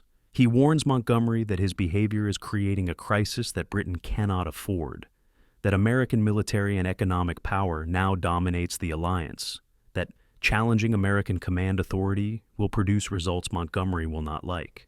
Montgomery is approaching the point where even Churchill cannot protect him from relief. December the 7th, 1944, Montgomery's press conference. Montgomery holds a press conference where he discusses Allied strategy in terms that barely conceal his criticism of Eisenhower's broad front approach. He speaks about concentration of force, about the importance of clear command authority, about the need for decisive action rather than cautious advance along the entire front. British journalists understand exactly what Montgomery is saying, that Eisenhower's strategy is wrong and Montgomery's would be better. American journalists report the press conference as Montgomery publicly challenging his superior's competence.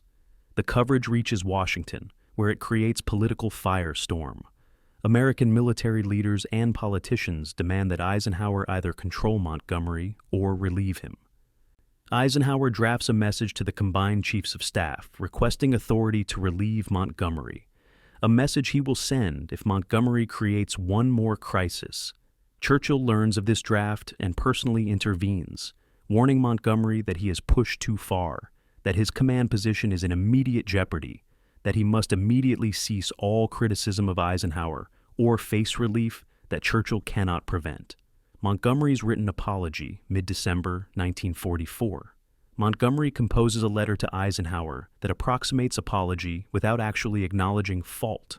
He writes that his recent messages and statements have apparently been misunderstood, that he has always accepted Eisenhower's authority as supreme commander, that he regrets any confusion his communications may have caused. The letter is carefully crafted to avoid admitting wrongdoing while appearing contrite enough to diffuse the immediate crisis. Eisenhower accepts the letter, recognizing it as the closest to apology that Montgomery's personality allows. The immediate crisis passes, but the underlying tensions remain unresolved. Montgomery still believes his strategic judgment is superior to Eisenhower's. Eisenhower still considers Montgomery a necessary but problematic subordinate who requires constant management to prevent his creating alliance-threatening crises. The relationship has become purely transactional. Eisenhower tolerates Montgomery because relieving him would create political complications. Montgomery obeys Eisenhower because disobedience will cost him his command. There is no trust, no mutual respect. Only forced cooperation sustained by political necessity. Field Marshal promotion, December 1st, 1944. Churchill promotes Montgomery to Field Marshal, Britain's highest military rank, in a ceremony designed to mollify British public opinion after Market Garden's failure, and to strengthen Montgomery's position within the alliance. The promotion is political gift rather than reward for achievement. Montgomery has delivered no significant victories since El Alamein. His operations in Sicily, Italy, and Normandy achieved objectives, but not with the brilliance his reputation suggested. Market Garden was catastrophic failure. Yet, Churchill cannot afford to diminish Montgomery because doing so would acknowledge British military decline. Promoting Montgomery to Field Marshal maintains British prestige even as British military contribution to the alliance becomes proportionally smaller. American commanders resent the promotion, viewing it as rewarding failure and British political maneuvering. Eisenhower attends the ceremony and offers proper congratulations, but privately he considers the promotion further evidence that British leadership prioritizes national prestige over military effectiveness. The promotion gives Montgomery higher rank than any American general, except MacArthur, creating further irritation in Anglo-American military relationships. Strategic situation, December 1944. Allied forces are positioned along Germany's western frontier from the North Sea to Switzerland, having advanced hundreds of miles since D-Day but still outside German territory proper. German forces have stabilized defensive lines, recovered from summer disasters, and rebuilt combat strength through transfers from the Eastern Front and mobilization of remaining reserves. The war has bogged down into attritional fighting, where Allied material superiority grinds against German defensive competence without producing breakthrough. Montgomery's prediction that the war would end in 1944 has proven false. Eisenhower's broad front strategy has achieved steady but unspectacular gains. No one's predictions have been accurate. The war will continue into 1945, requiring more casualties, more resources, more time than anyone anticipated in the optimistic days of August when Paris was liberated and German defeat seemed imminent. The command crisis between Montgomery and Eisenhower has consumed energy and attention that should have been devoted to planning operations. The alliance has been damaged by personality conflicts and national rivalries, and the Germans are about to demonstrate that they remain capable of strategic surprise that will test Allied unity at its most vulnerable moment. Assessment of the command crisis. The autumn conflict between Montgomery and Eisenhower revealed fundamental flaws in Allied command structure and in Montgomery's character. The command structure gave Eisenhower supreme authority, but limited power to enforce it over Montgomery, who could appeal to British political leadership whenever Eisenhower tried to control him. This created dysfunctional arrangement, where subordinate could challenge superior with minimal consequences, where political considerations trumped military necessity, where alliance unity depended on Eisenhower's diplomatic skills rather than clear command authority. Montgomery's character made this dysfunction worse. His inability to accept subordination, his conviction that his military judgment was superior to all others, his willingness to undermine his superior publicly, all violated basic principles of military organization and coalition warfare. Effective militaries require clear command hierarchies. Effective coalitions require mutual respect and trust. Montgomery provided neither. He fought not only against Germany, but against his own command structure, wasting energy on internal conflicts that benefited only the enemy. The autumn of 1944 represented Montgomery at his worst: arrogant, insubordinate, dishonest about his failures, and willing to sacrifice alliance cohesion for personal aggrandizement. That Eisenhower maintained Allied unity despite Montgomery's behavior demonstrates Eisenhower's greatness more than any battle he directed. Ardennes Forest, Belgium, December 16, 1944, 5:30 a.m. German artillery opens fire along an 80-mile front in the Ardennes, a supposedly quiet sector held by American divisions recovering from recent combat or newly arrived and inexperienced. The bombardment lasts 30 minutes. Then German infantry and armor attack through morning fog that conceals their movements and prevents Allied air power from intervening. 3 German armies, the 6th SS Panzer Army, 5th Panzer Army, and 7th Army, strike with surprise and violence that shatters American defensive positions within hours. This is Operation Wacht am Rhein, Hitler's desperate gamble to split Allied armies, recapture Antwerp, and force negotiations before American industrial might make German defeat inevitable. The attack achieves complete strategic surprise. Allied intelligence failed to detect the German buildup, despite indicators that should have warned of impending offensive. American units in the Ardennes fight desperately, but are overwhelmed by German strength concentrated against their thinly held positions. By evening, German forces have penetrated miles into American lines. Entire American units are surrounded. The front is collapsing. Eisenhower's headquarters confronts the worst crisis since D-Day. Verdun, France, December 19, 1944. Eisenhower convenes an emergency meeting with his senior commanders to address the crisis. The situation is catastrophic. German penetrations exceed 50 miles at some points. American casualties are mounting toward 80,000 in the battle's first week, and communications with forward units are severed, leaving commanders uncertain about the front's status. Eisenhower makes the critical decision that will contain the German offensive. He places all American forces north of the German penetration under Montgomery's command, consolidating command authority in the chaotic northern sector where American 1st and 9th Armies are fighting disconnected battles. The decision is militarily sound but politically explosive. Montgomery will temporarily command more American troops than British troops, giving him authority over American generals who despise him. Lieutenant General Omar Bradley, losing command of 2 armies, is humiliated and furious. Patton objects strenuously, but Eisenhower insists. Montgomery's 21st Army Group headquarters is positioned to coordinate northern operations, while Bradley's headquarters is too far south to maintain effective control. The decision is temporary, lasting only until the crisis is resolved. Montgomery receives command of American 1st and 9th Armies. Montgomery's arrival at Bradley's headquarters, December 20, 1944. Montgomery arrives at Bradley's headquarters in a staff car, wearing his trademark beret, accompanied by British liaison officers, and immediately begins assessing the situation with the confidence that infuriates American commanders even when it proves justified. An American staff officer present later describes Montgomery's arrival as, "like Christ coming to cleanse the temple," a comment reflecting both grudging acknowledgement of Montgomery's competence and deep resentment of his condescending manner. Montgomery reviews maps, questions Bradley's staff about unit locations and status, and quickly identifies the key problem. American defensive efforts are dispersed and uncoordinated, lacking clear priorities about which positions must be held and which can be abandoned. Montgomery issues immediate orders reorganizing the northern sector defense, establish strong positions on the shoulders of the German penetration to prevent its widening, pull forces back from untenable forward positions, rather than allowing them to be surrounded, commit British XXX Corps as reserve positioned to counterattack German spearheads if they break through American lines. The orders are tactically sound.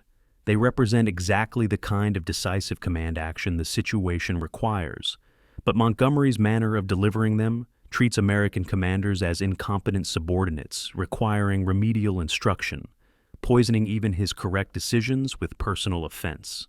Northern Sector, December 22nd through 26th, 1944. Montgomery's defensive reorganization stabilizes the northern shoulder of the bulge, containing German advances that threaten to widen the penetration catastrophically. The American units fighting under Montgomery's command perform heroically, holding positions at St. Vith and other critical points against overwhelming German pressure. The weather clears on December 23rd, allowing Allied air power to intervene decisively, bombing German supply columns and destroying tanks that outran their logistics. Patton's Third Army attacks northward from the south, relieving the surrounded American garrison at Bastogne and threatening German's southern flank. By December 26th, the German offensive has culminated, reaching its maximum extent without achieving strategic objectives.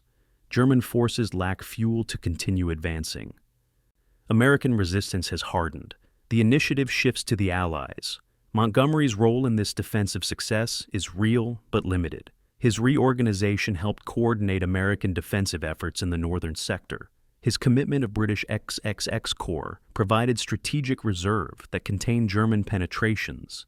But American units did the actual fighting, American commanders made tactical decisions, and American resilience stopped the German offensive. Montgomery's contribution was organizational and command level, important but not decisive. Montgomery's intervention with Patton, January 3, 1945. As German forces begin withdrawing from their maximum penetration, Patton advocates for immediate, aggressive counterattacks from the south to cut off German retreat and destroy enemy forces trapped in the bulge. Montgomery argues for methodical approach, allow Germans to withdraw, establish solid defensive positions, then launch carefully prepared counteroffensive only when overwhelming superiority is accumulated. The disagreement reflects fundamental differences in operational philosophy.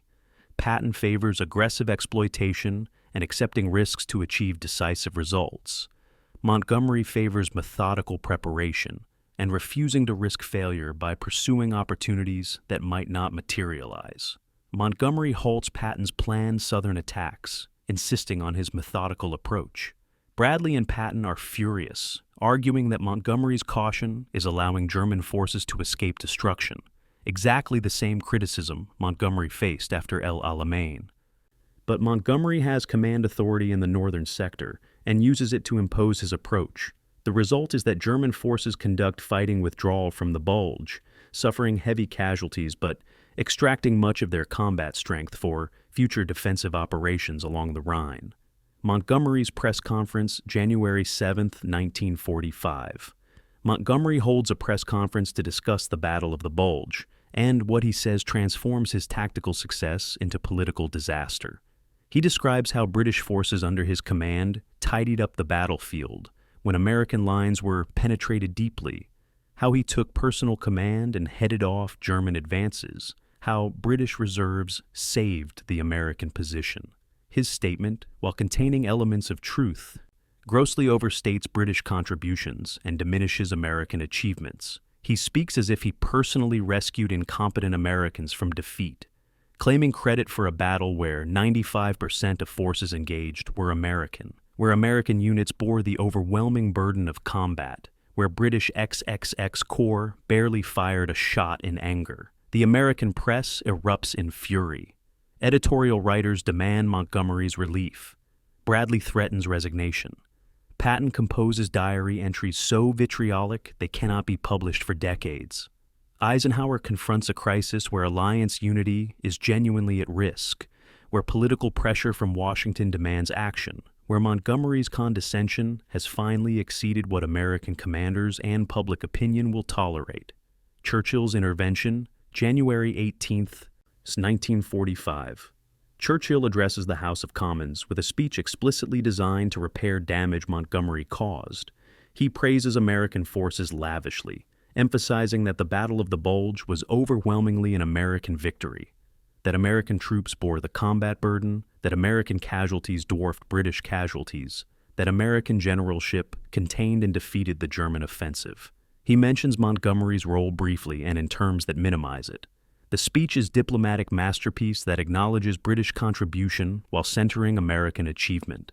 Churchill understands what Montgomery cannot or will not understand.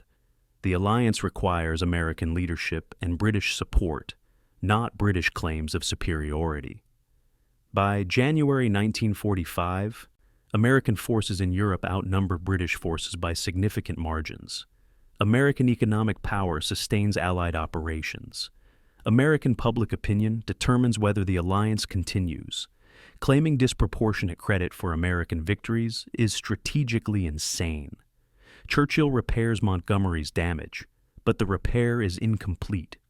American commanders will never trust Montgomery again. American public opinion has turned decisively against him. He remains in command only because relieving him would create worse problems than retaining him. Battle assessment, modern historians.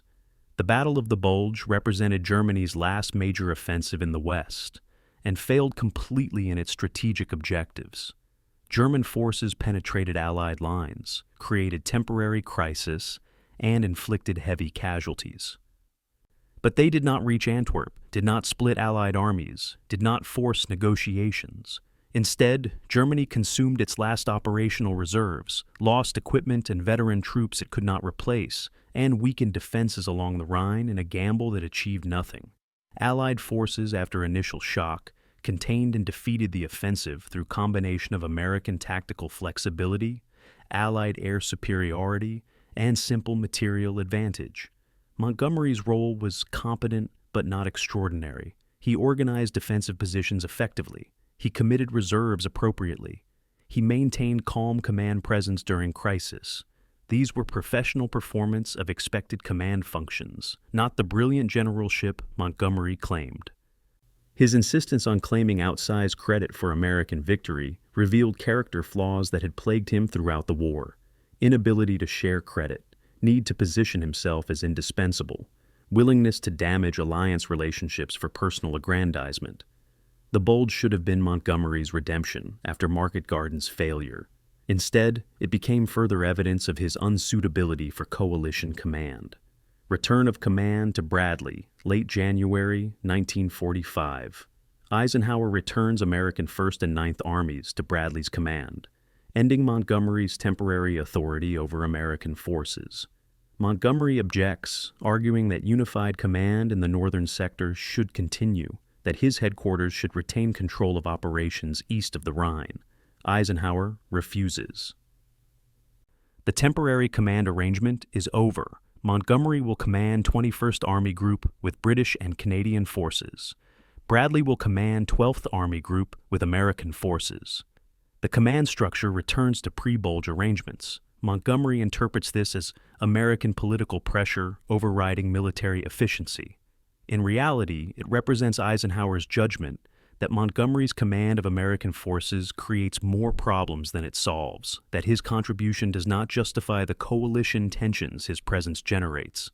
Montgomery returns to command of British forces having demonstrated competence during crisis, but having also demonstrated that his worst personality traits persist regardless of circumstances. The final months of the war will proceed with Montgomery commanding British operations in the north, while American armies under Bradley advance in the center and south.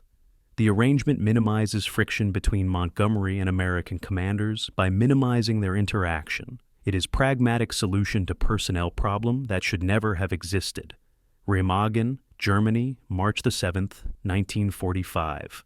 American forces of the First Army, advancing toward the Rhine River, discover that the Ludendorff Railway Bridge at Remagen is still standing, its German demolition charges having failed to fully destroy the structure.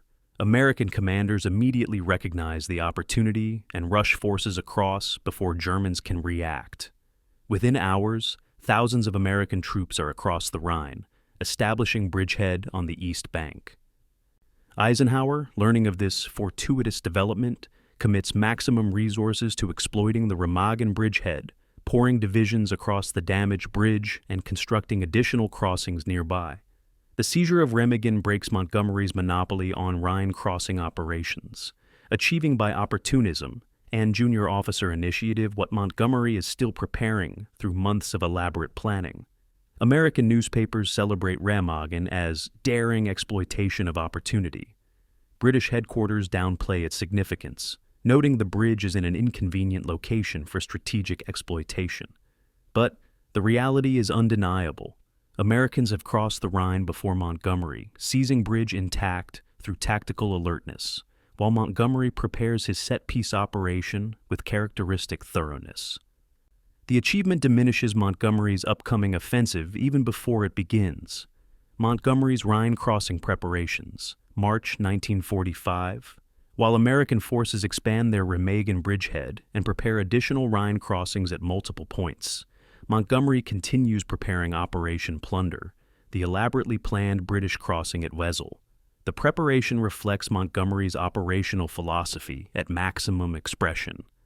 1,200,000 Allied troops positioned for the crossing, over 5,000 artillery pieces registered on German defensive positions, massive stockpiles of ammunition and supplies accumulated at forward dumps, detailed coordination between ground forces, air support, and naval gunfire from river monitors. Montgomery has spent weeks preparing terrain analysis, staff studies, reconnaissance, and coordination meetings that ensure every unit knows its mission and every contingency is addressed. The operation will employ more resources than D-Day employed on a much narrower front. It represents Montgomery's approach to warfare: overwhelming superiority, meticulous preparation, refusal to accept risk where resources can eliminate it. Critics argue the preparation is excessive, that the Rhine is no longer a serious obstacle given German weakened state, that Montgomery is preparing to attack an enemy who lacks resources to defend effectively. Montgomery ignores criticism. He will conduct this operation according to his standards regardless of others' opinions. Operation Plunder begins, March 23, 1945, 9 p.m. British and American artillery opens fire across the Rhine, beginning a bombardment that lasts through the night. Over 3,000 guns firing on German positions opposite the crossing sites. The barrage is heard in London, 150 miles away. At 9:30 p.m., British and American infantry begin crossing in assault boats and amphibious vehicles, moving across the Rhine under cover of darkness and artillery fire. German resistance is sporadic and ineffective. Most German units opposite the crossing sites have been destroyed by preparatory bombardment or lack ammunition and fuel for sustained resistance. By dawn, Allied forces have established substantial bridgeheads on the east bank. British and Canadian forces at Wesel have secured their objectives with minimal casualties. American forces crossing at multiple points encounter similarly light resistance. The Rhine, which German propaganda proclaimed would be defended to the last man, falls in a single night to Allied assaults that German forces are too weak to contest effectively. Airborne Operation, March 24, 1945. Operation Varsity, the airborne component of Montgomery's Rhine crossing, drops British 6th Airborne Division and American 17th Airborne Division directly beyond the Rhine on the east bank. eliminating the delayed link-up problems that plagued Market Garden. The airborne drops occur in daylight, allowing accurate delivery, but exposing aircraft to German anti-aircraft fire. Allied casualties from air defense fire are heavy, but the airborne forces secure their objectives and link up with ground forces advancing from the Rhine bridgeheads within hours. The operation demonstrates what Market Garden should have been: airborne and ground forces operating in close coordination, airborne objectives within immediate reach of ground support, overwhelming air superiority suppressing enemy defenses. Churchill observes the crossing from the West Bank. Montgomery's guessed at what both men recognize is a historic moment. British forces are across Germany's last major defensive barrier, advancing into the heart of Germany. Montgomery later claims Churchill urinated in the Rhine to express contempt for German defensive pretensions, a story Churchill does not deny and may well have enjoyed. Ruhr encirclement, April 1st through 18th, 1945. Montgomery's 21st Army Group, advancing from the north, and American armies advancing from the south, close a massive encirclement around the Ruhr industrial region, trapping approximately 325,000 German troops in a pocket that collapses over 2 weeks. The Ruhr encirclement is the largest encirclement by Western allies in the European War, exceeding even the Falaise pocket in scale. German forces trapped in the Ruhr resist briefly, then surrender in huge numbers as they recognize their situation is hopeless. The encirclement demonstrates what Allied overwhelming material superiority can achieve. German forces cannot maneuver, cannot concentrate against Allied advances, cannot establish defensive positions that withstand Allied firepower. Field Marshal Walter Model, commanding German Army Group B in the Ruhr, commits suicide rather than surrender, a gesture reflecting German officer corps' despair as defeat becomes undeniable. The Ruhr encirclement removes the last significant German military formation in the west, opening northern Germany to Allied advance that German forces cannot stop. The race to the Baltic, April through May 1945. Montgomery's 21st Army Group advances rapidly across northern Germany toward the Baltic coast, racing to occupy territory before Soviet forces advancing from the east can reach it. The advance reflects British strategic concern about Soviet post-war ambitions, desire to occupy as much German territory as possible before war's end, and Montgomery's recognition that military operations are now transitioning into positioning for post-war political settlement. British forces reach Lübeck and Wismar on May 2nd, blocking Soviet advance into Denmark and preventing Soviet occupation of the Jutland Peninsula. The achievement has more political than military significance. Germany is already defeated. The question now is not whether Allies will win, but how post-war Europe will be divided. Montgomery's advance to the Baltic ensures British presence in northern Germany and prevents Soviet domination of Denmark. Churchill considers this strategically vital. American commanders consider it peripheral to completing Germany's defeat. The difference in perspective reflects broader Anglo-American divergence about post-war objectives and relationships with the Soviet Union. Lüneburg Heath, May 4, 1945. German commanders representing all German forces in northwest Germany, Denmark, and Holland arrive at Montgomery's headquarters to surrender. Montgomery, wearing his field uniform and trademark beret, receives the German delegation in his command tent, keeping them standing while he reads the surrender terms. His manner is cold and formal, rejecting any hint of mutual respect between professional soldiers. These are defeated enemies who will surrender unconditionally and accept occupation. Montgomery signs the surrender documents, ending German resistance in his sector. The ceremony is filmed and photographed, providing images that will define Montgomery's role in Allied victory, the small, such confident British field marshal accepting surrender from representatives of the military force that nearly conquered Europe. The moment is triumph, vindication of Montgomery's methods and Britain's perseverance. But it is also hollow. The real decisions about post-war Europe are being made elsewhere by Churchill, Roosevelt, and Stalin, with Montgomery as supporting figure rather than principal actor. May 8, 1945, German unconditional surrender. Montgomery represents British Empire forces at the final German surrender ceremony in Eisenhower's headquarters. The war in Europe is over. Germany is utterly defeated, occupied, dismembered. Allied victory is complete. Montgomery's role in that victory is significant, but not decisive. He commanded important operations, won crucial battles, provided leadership when Britain desperately needed victories, but he also created problems, damaged alliances, wasted opportunities through excessive caution, and revealed character flaws that prevented him from achieving greatness his tactical skill suggested was possible. His legacy is mixed, brilliant at some aspects of command, terrible at others, indispensable and intolerable simultaneously.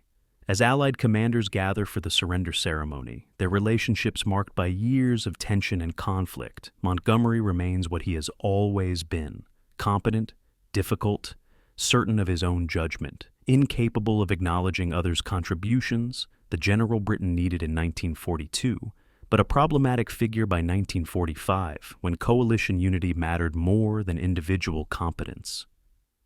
Assessment of the Rhine crossing and final campaign. Montgomery's final operations in Germany achieved their objectives efficiently and with relatively low casualties. His methodical approach worked well when applied to pursuing defeated enemy forces who lacked resources for sustained resistance. The Rhine crossing, though conducted with excessive preparation relative to German defensive capabilities, succeeded completely. The advance to the Baltic secured strategic positions that benefited post-war British interests. These were professional military operations, competently executed, achieving national objectives. But they lacked the brilliance, the decisiveness, the dramatic achievement that defines great generalship. Montgomery won the Rhine crossing the same way he won most battles, through overwhelming material superiority applied methodically, rather than through tactical brilliance or operational innovation. This approach produced victories. It did not produce legend. Montgomery entered the final campaign as famous British general, symbol of British military recovery after years of defeats.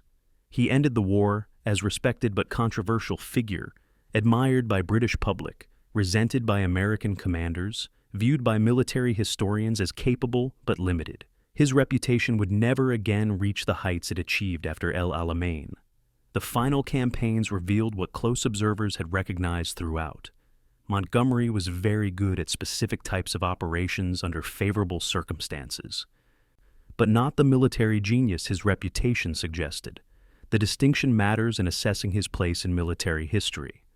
Hamburg, Germany, May 1945.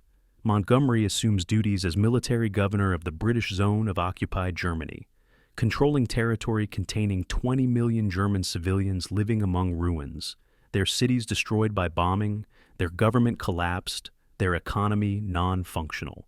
The challenge is not military but administrative, providing food to prevent starvation, maintaining order among defeated populations mixing with millions of displaced persons, establishing governance structures to replace Nazi administration, and preventing epidemics among populations living without adequate sanitation.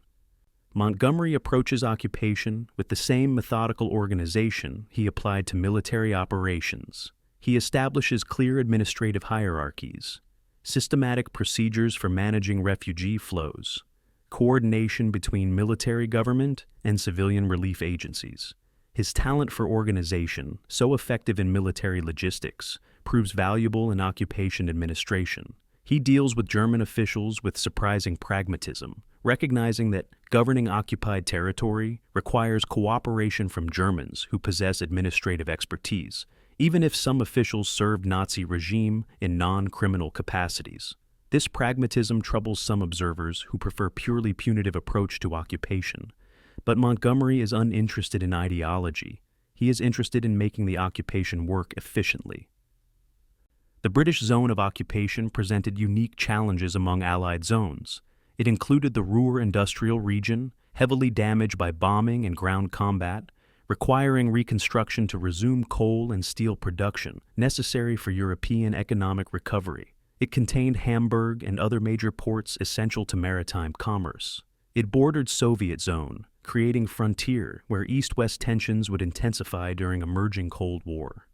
Montgomery's governorship lasted only months before he was appointed chief of the Imperial General Staff, but his approach established patterns for British occupation policy: pragmatic cooperation with German administrators, focus on economic recovery rather than punishment, and attention to security threats emerging from Soviet occupation practices in the East. His relationship with German officials was surprisingly cordial given recent combat. German administrators found Montgomery demanding but fair, insisting on efficiency while showing respect for professional competence.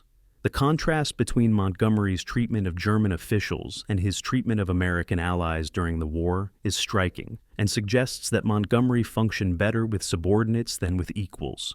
Occupation Headquarters, July 1945.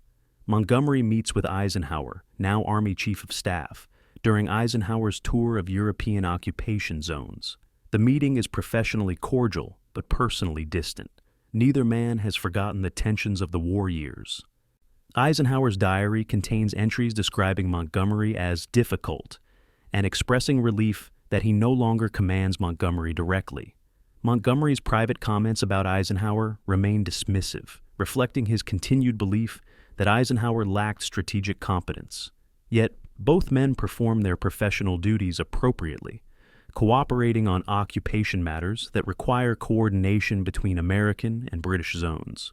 The relationship demonstrates that effective professional relationships need not involve personal friendship, that military discipline and alliance necessity can compel cooperation even when mutual dislike persists.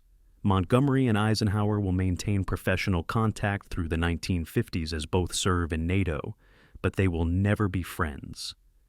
The war damaged their relationship beyond repair. Chief of Imperial General Staff appointment, June 1946. Montgomery returns to London to assume Britain's highest military position, Chief of the Imperial General Staff, responsible for British Army readiness, policy, and operations worldwide. The appointment places Montgomery in political role requiring skills he conspicuously lacks: diplomacy, tact, collaboration with civilian leadership, and sensitivity to political constraints on military operations. Montgomery approaches the role as he approaches everything, with confidence in his own judgment and impatience with others' concerns. He immediately clashes with Clement Attlee's Labour government over defense spending, publicly criticizing government decisions to reduce military budgets and arguing that Britain cannot afford to weaken its military capabilities. The public criticism violates conventions of civil-military relations, where military officers advise privately but accept civilian authority in policy decisions. Attlee reprimands Montgomery, reminding him that military officers serve the elected government regardless of personal policy preferences. Montgomery reluctantly moderates his public criticism, but continues advocating within government for increased defense spending and resisting force reductions. NATO, Deputy Supreme Commander appointment, 1951. Montgomery becomes Deputy Supreme Allied Commander of NATO forces in Europe, serving under Eisenhower, who has been recalled to military service to command NATO.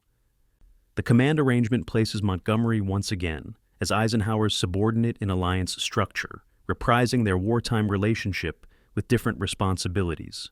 Montgomery's NATO role involves coordinating European defense contributions, planning for potential Soviet attack, and managing alliance politics among diverse national military forces. He performs competently in coordinating military planning, but continues creating friction through tactless statements about Allied military capabilities and insistence on British approaches to problems where compromise would serve alliance interests better.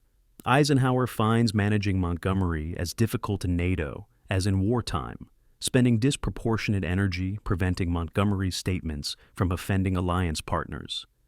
When Eisenhower resigns from NATO command to run for American presidency, his successor inherits the Montgomery management problem that plagues NATO through the 1950s.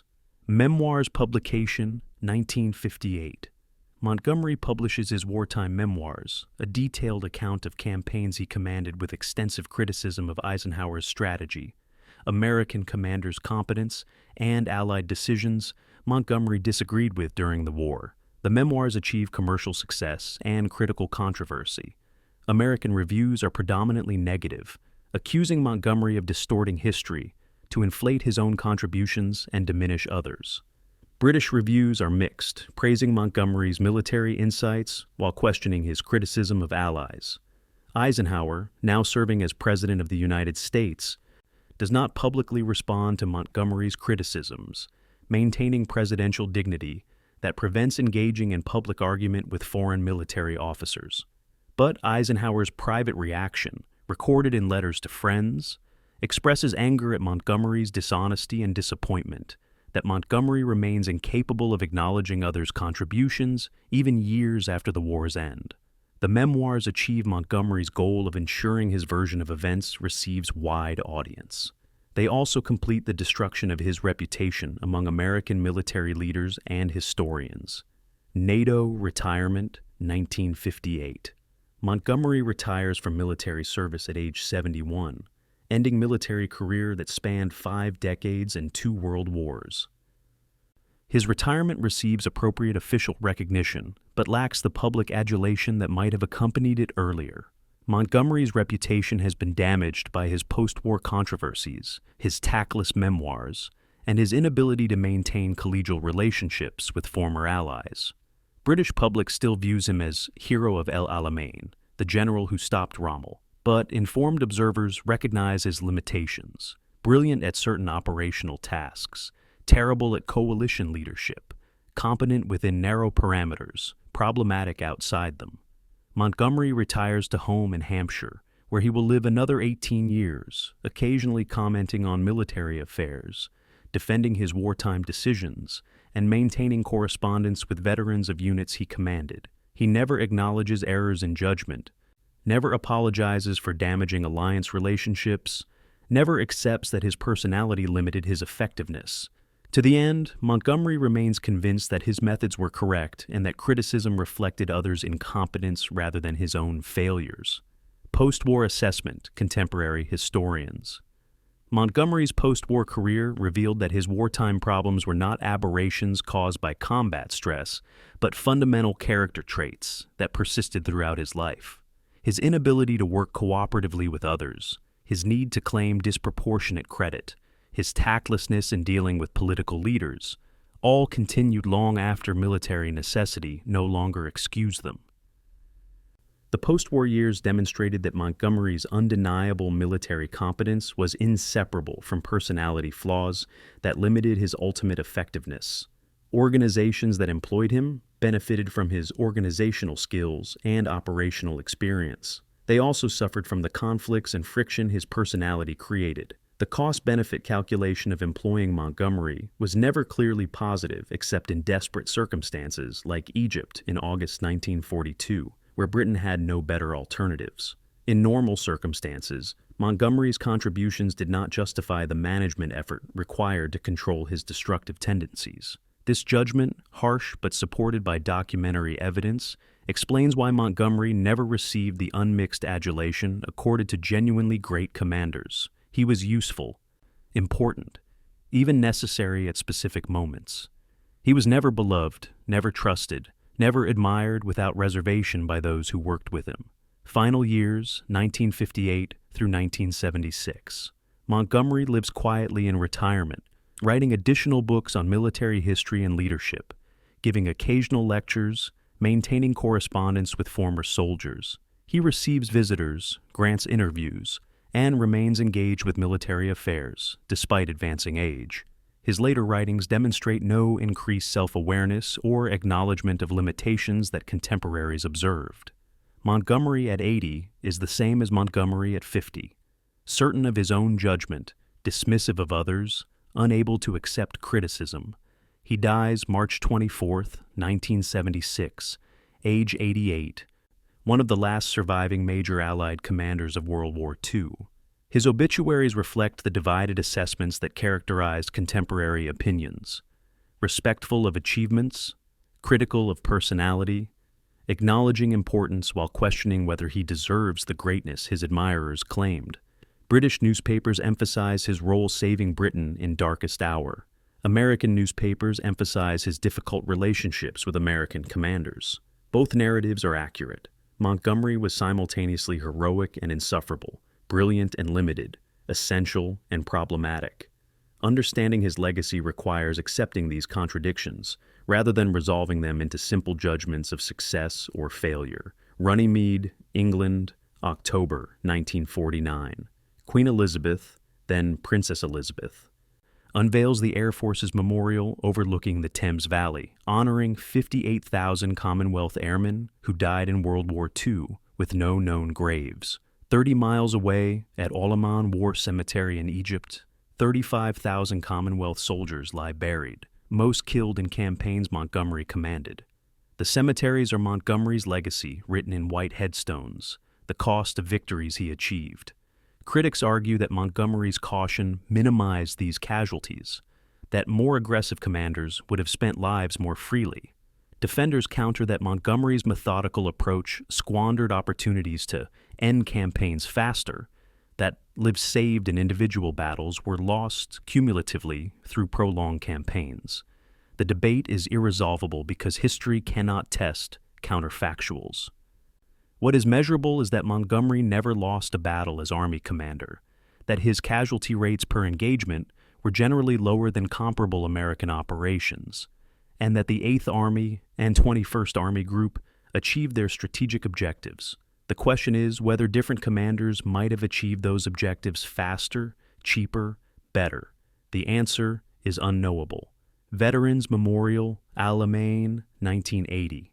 British and Commonwealth veterans of the Desert War gather at El Alamein for reunion 40 years after the battle. They are old men now, survivors who remember sand and heat, fear and exhaustion, friends who died beside them. When asked about Montgomery, their assessments are unanimous in surprising ways. They praise his care for their lives, his meticulous preparation that gave them advantages over the enemy, his visible presence that reassured them. They also acknowledge his arrogance, his difficult personality, his treatment of subordinates. But the judgment from soldiers who served under Montgomery is consistent.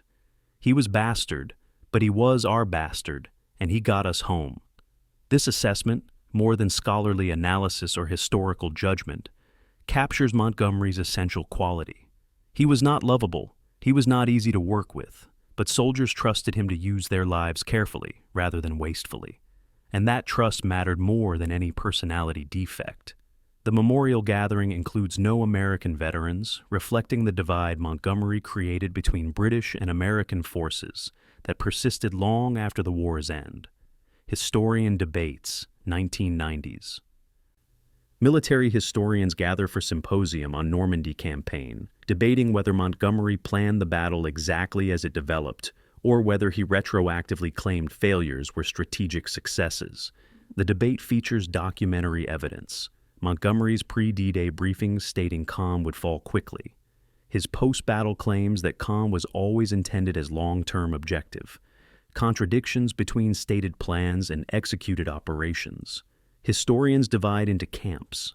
Montgomery defenders argue that his core strategy of drawing German armor to the British sector succeeded regardless of whether Caen fell on schedule. Montgomery critics argue that documentary evidence proves he repeatedly changed his story to claim failures were according to plan. Both camps marshal evidence, neither concedes ground. The debate exemplifies how Montgomery's dishonesty about his own plans creates historical controversies that clear communication would have prevented. If Montgomery had simply acknowledged that Caen did not fall as quickly as he hoped, that he adapted his strategy when reality diverged from plans, historians would have no controversy to debate. Instead, his insistence that everything went exactly according to plan forces historians to determine what his actual plans were versus what he claimed afterward. American veteran interview, recorded early 2000s. An American officer who served in the Bulge describes Montgomery's press conference claiming British forces saved Americans. We wanted to kill him ourselves. 95% of forces in the Bulge were American. We took 95% of casualties. And this British general claims he saved us? Son of a bitch.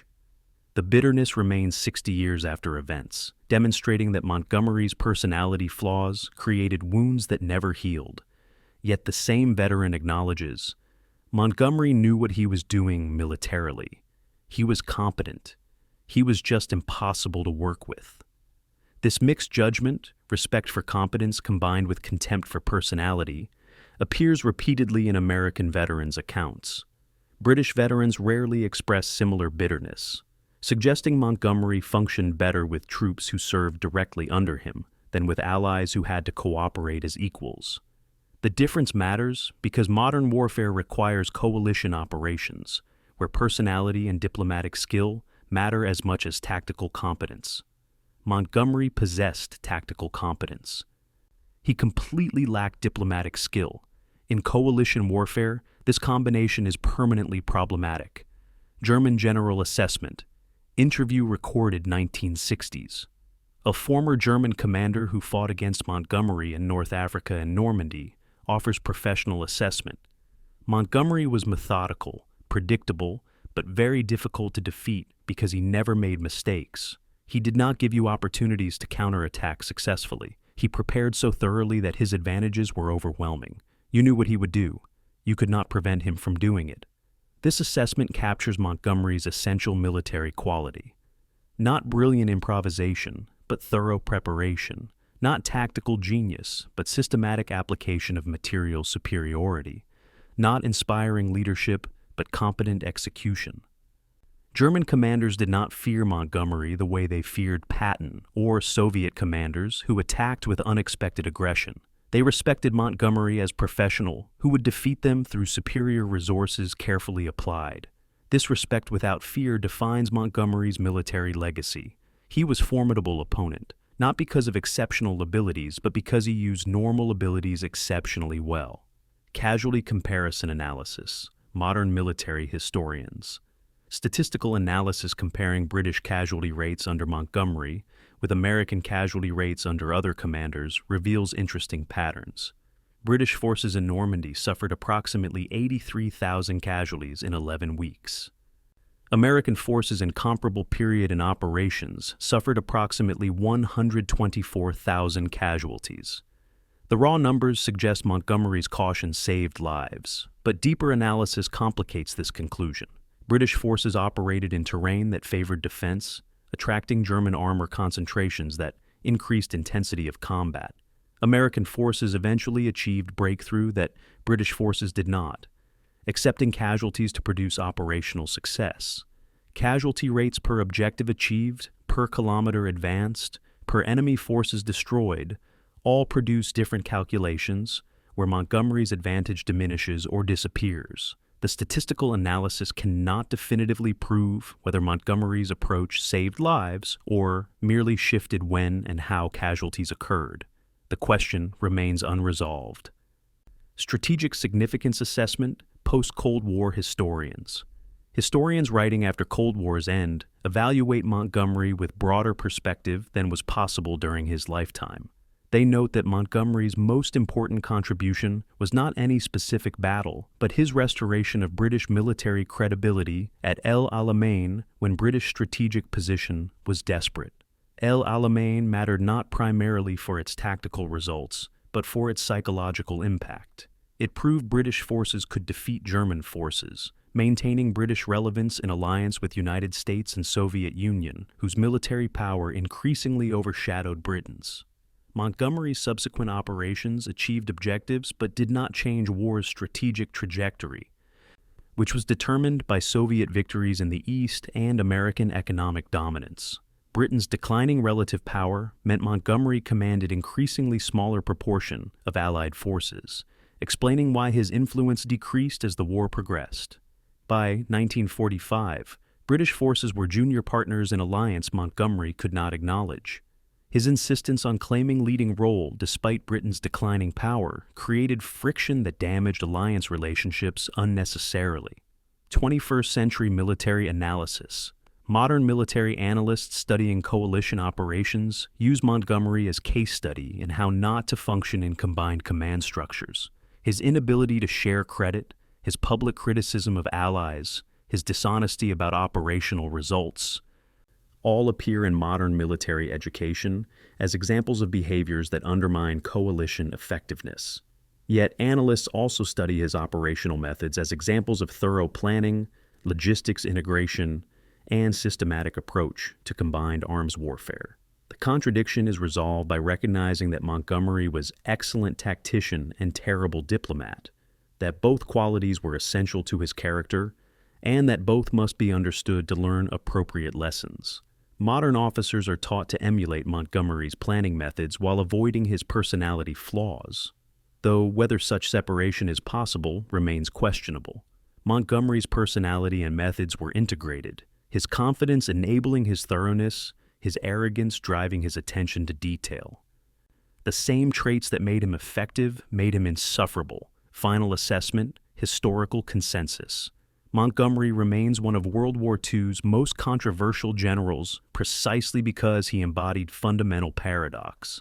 Genuine military competence trapped within personality that undermined his achievements. He won every battle as army commander, but never decisively enough to end campaigns quickly. He prepared more thoroughly than any contemporary general, but his preparation sometimes prevented adaptation when circumstances changed. He cared about soldiers' lives, but his caution prolonged campaigns that cost lives cumulatively. He functioned brilliantly within narrow parameters, but failed catastrophically outside them. He was essential to British victory in North Africa, but problematic in every subsequent campaign. These contradictions cannot be resolved into simple judgment of success or failure. Montgomery was both. He was great general in specific circumstances, at particular moments, when his strengths matched requirements and his weaknesses were manageable. He was problematic general in other circumstances, at different moments, when requirements exceeded his capabilities and his weaknesses overwhelmed his strengths. Understanding Montgomery requires accepting that he was simultaneously both things, that military leadership is too complex to reduce to simple judgments of competence or incompetence, and that the same traits that enable success in some circumstances create failure in others. This is the Montgomery paradox, and it explains why, 80 years after El Alamein, historians still debate whether he was great general or merely adequate one elevated by circumstances, whether his victories justified his personality costs, and whether Britain could have done better or merely different. The debate will continue because Montgomery's career provides evidence supporting multiple interpretations. Perhaps that is his ultimate legacy, not clear lessons about military leadership, but permanent questions about what constitutes greatness in commanders whose competence is undeniable, but whose character is equally undeniable. Montgomery forces us to ask whether greatness requires not just winning battles, but winning them in ways that inspire, unite, and leave legacies that transcend tactical success. By that measure, Montgomery's greatness remains forever qualified, forever controversial, forever debated.